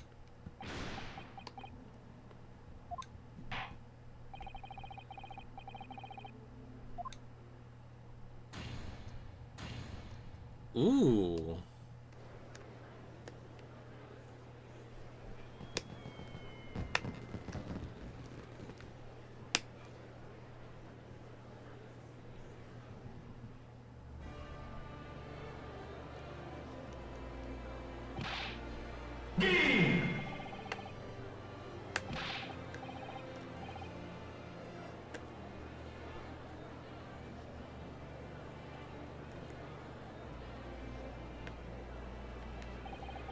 With the courtroom in pandemonium for the second time that day, the judge delivered his verdict, and my first ever trial in Great Britain came to an abrupt end, with the defendant being found not guilty, ostensibly a victory for us.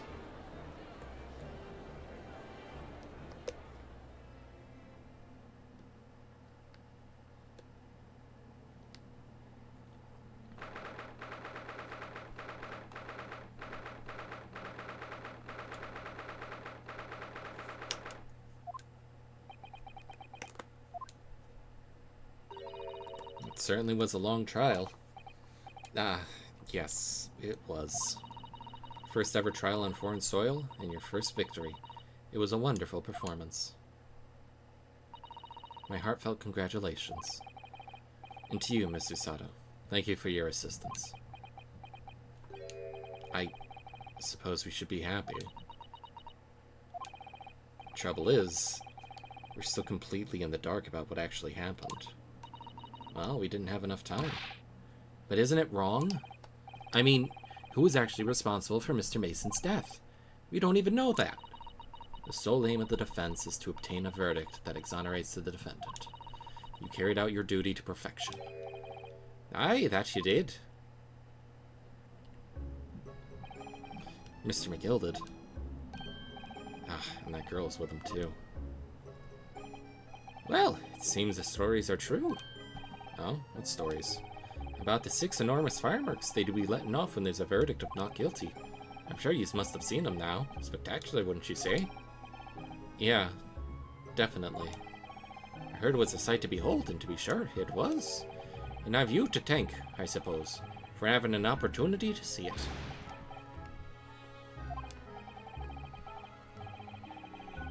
Oh, I don't know about that. I'm not really sure I did anything. What on earth are you saying, fella? How did I walk out of here a free man, then? I don't think it was so much thanks to me as to down to your planning. You're a straight-talking fella, aren't you? I must say, you had me astray in the head there once or twice. But you're young and headstrong. Ah, 'tis water under the bridge. Congratulations, Mr. McGilded, on having your name cleared. But nothing's resolved. There's only one thing that matters to me. Oh? Aye. They've all seen that I didn't do that odious and abscond deed. 'Tis grand, is it not? I suppose it is. Now the fine fellows of Scotland Yard can take matters in hand and sort out any wee details. They'll see it for what it is. They'll get to the truth. I have absolute faith in them, so I have. After all, I do be providing a good number of their wages with all the taxes I pay. It's not that funny. Did Double Jeopardy exist back then? As we agreed aforehand, 1,000 guineas for your troubles, fella. Oh, no, I couldn't possibly accept that much. Ah, be whists. You're a humble people, are you, from the East? Well, if you insist. But have this, still and all. You deserve a reward. Mr. Magnus McGilded. Everything is ready, sir. If you'd like to follow me into the courtroom. The courtroom? What's this, officer? 'Tis sooner than I was led to believe. I hope it's not inconvenient, sir. There are some changes to the schedule. Well, I must be making tracks now. 'Tis time for the inspection. Sorry? Well, what inspection? They're going to examine the omnibus again, so I'm told. I asked if I could be present for it myself. They're going to examine it again? Now? Naturally, I'm under no obligation to take part in any more of this matter now. But as an upstanding member of London society, I do be doing my best to help where I can. 'Tis a gentleman's duty, so it is. So then, fare thee well. 'Twas an absolute pleasure meeting yous. I hope you have a whale of a time while you're studying here in Great Britain. And there he goes. A free man. Oh, I forgot she was here too.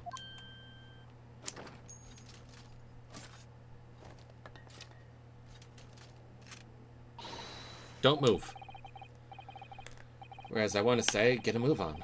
She really does take forever to load that thing.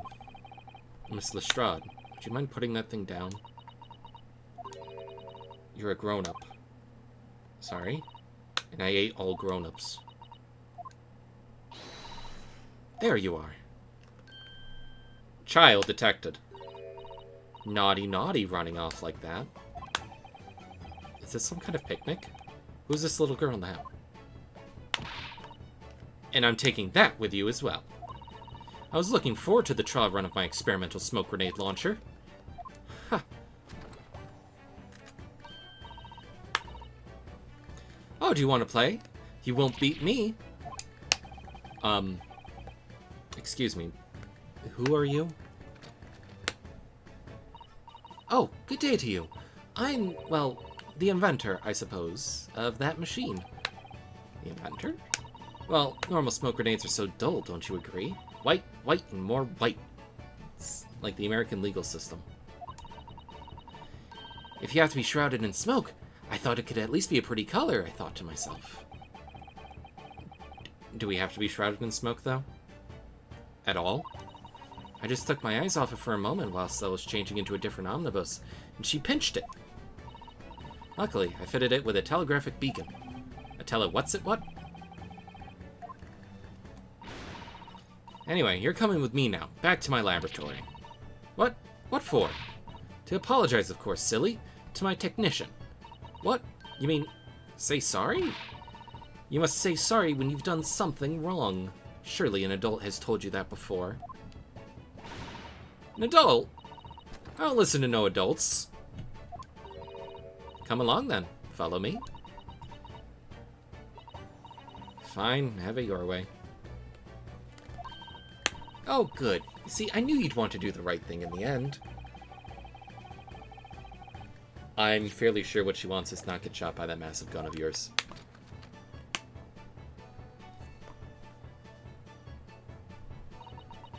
We'll be leaving now, then. Bye-bye. I'm sorry for all the fuss. She was a lively one. Well, do you think perhaps we ought to be on our way now, too? Yes, you're right, but where to? You haven't had time to find a place to stay. No sooner had we arrived in London than we had to rush here.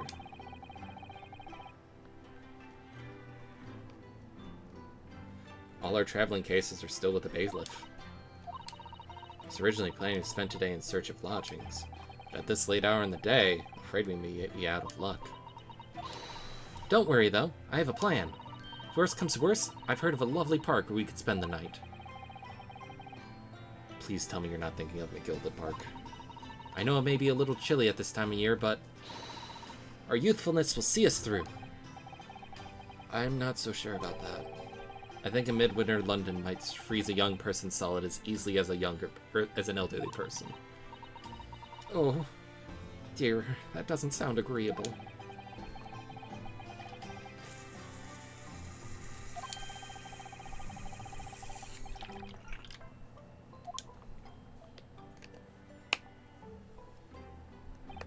And so, the trial to determine my worthiness for the study tour was over by the end of our first day in London.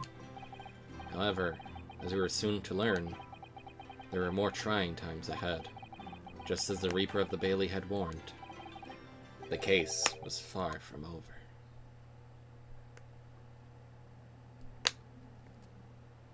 That's... Oh. What's going on? Get the fire brigade! Water! Bring water! Oh. What the... How did this happen? I don't know, sir. By the time I got here, it was already engulfed. No one was supposed to be allowed in here before we started investigating. Oh god, is Mr. McGilden in there? No. Oh, good God. There's someone in there.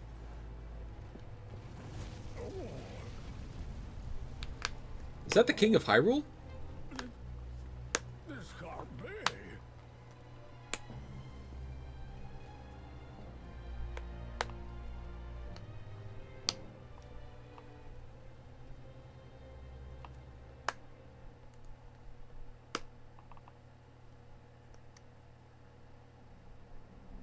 Okay.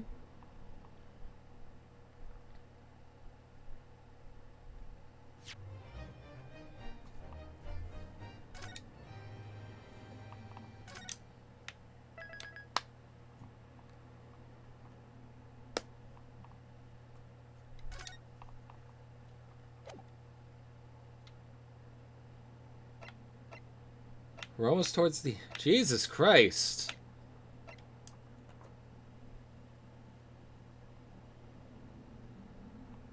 I do enjoy how these cases are all interconnected.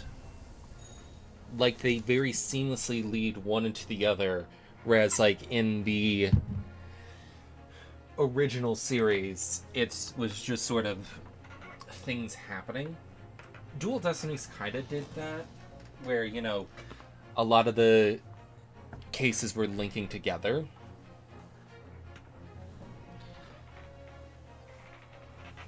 But, like, compared to the first game where you go from tutorial, Mia's dead, an actor, where there's no real connection at all, whereas here it's like a continuous story. I suppose that works to the detriment of this game as well, because you can't just, like, what, like...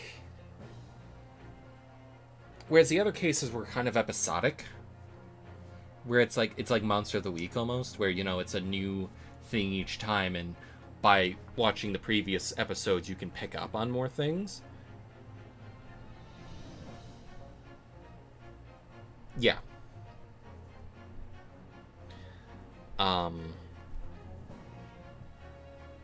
Whereas with, like, the original trilogy, and even to, like, a smaller degree, Dual Destinies, I mean, you could possibly pick up the Yokai one and the Turnabout Academy without having much prior information. But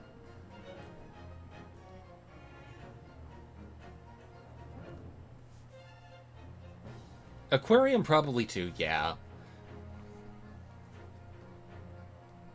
So this is really, like, a long story, which is why you're supposed to feel, like, kind of weird that, yeah, you won in the end of, like, case 3, but it wasn't... You didn't find the truth. Makes me wonder if I could have made, like, any other choices that... I don't know. I know these games are, like, fairly linear, and how things have to pan out, but I don't know. I like it. I'm enjoying how this is going. Instead of it just being like 5 different stories, it's one long story told in different chapters. It went to Japan briefly.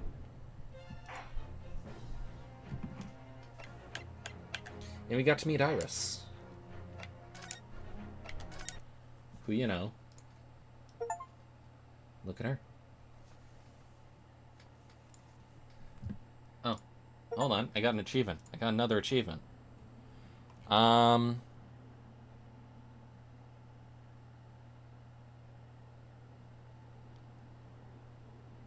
identified the milliner responsible for the victim's hat. Hey, V spoiled the name.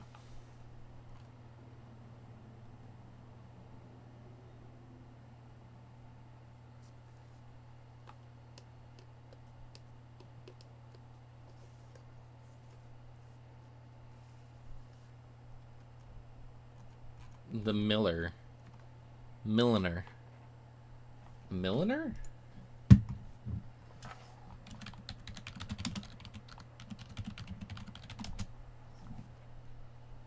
Milliner. Milliner. Milliner. Milliner.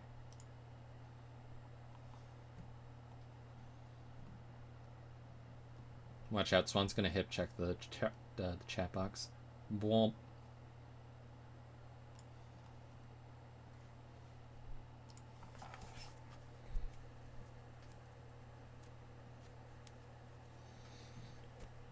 Alright. Well, that was a good stream. Glad I managed to do it.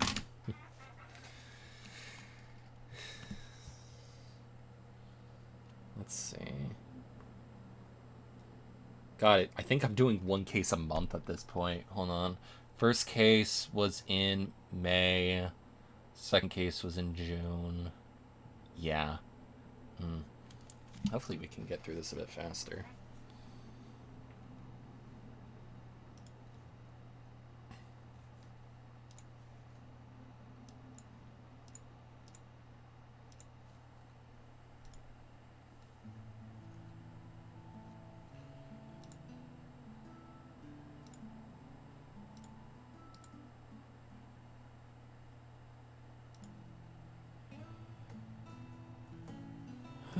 But that was fun.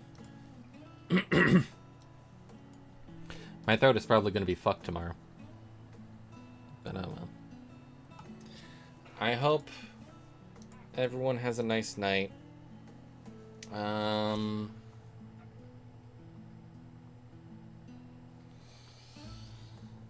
Make sure you... I am sippy. I'm just out of flavor for my drink.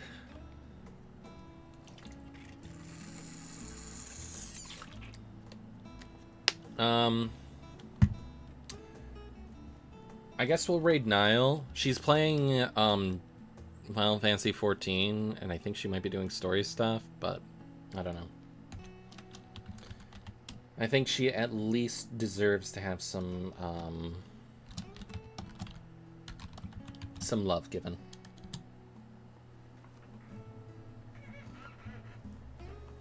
Millie, I don't think you follow her, so you might not be able to say anything, but whatever. Magnus McGilded is the sketchiest motherfucker.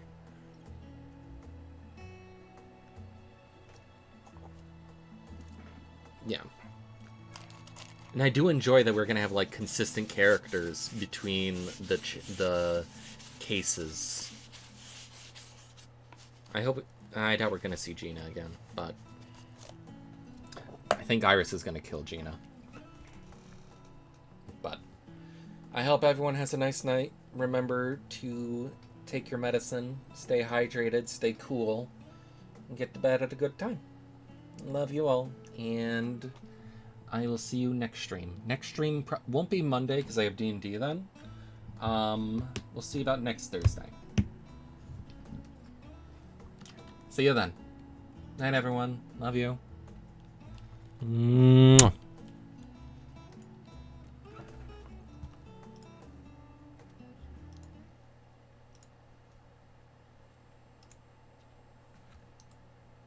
Oh, Bluebell, hello, thank you for the raid. Arigato na.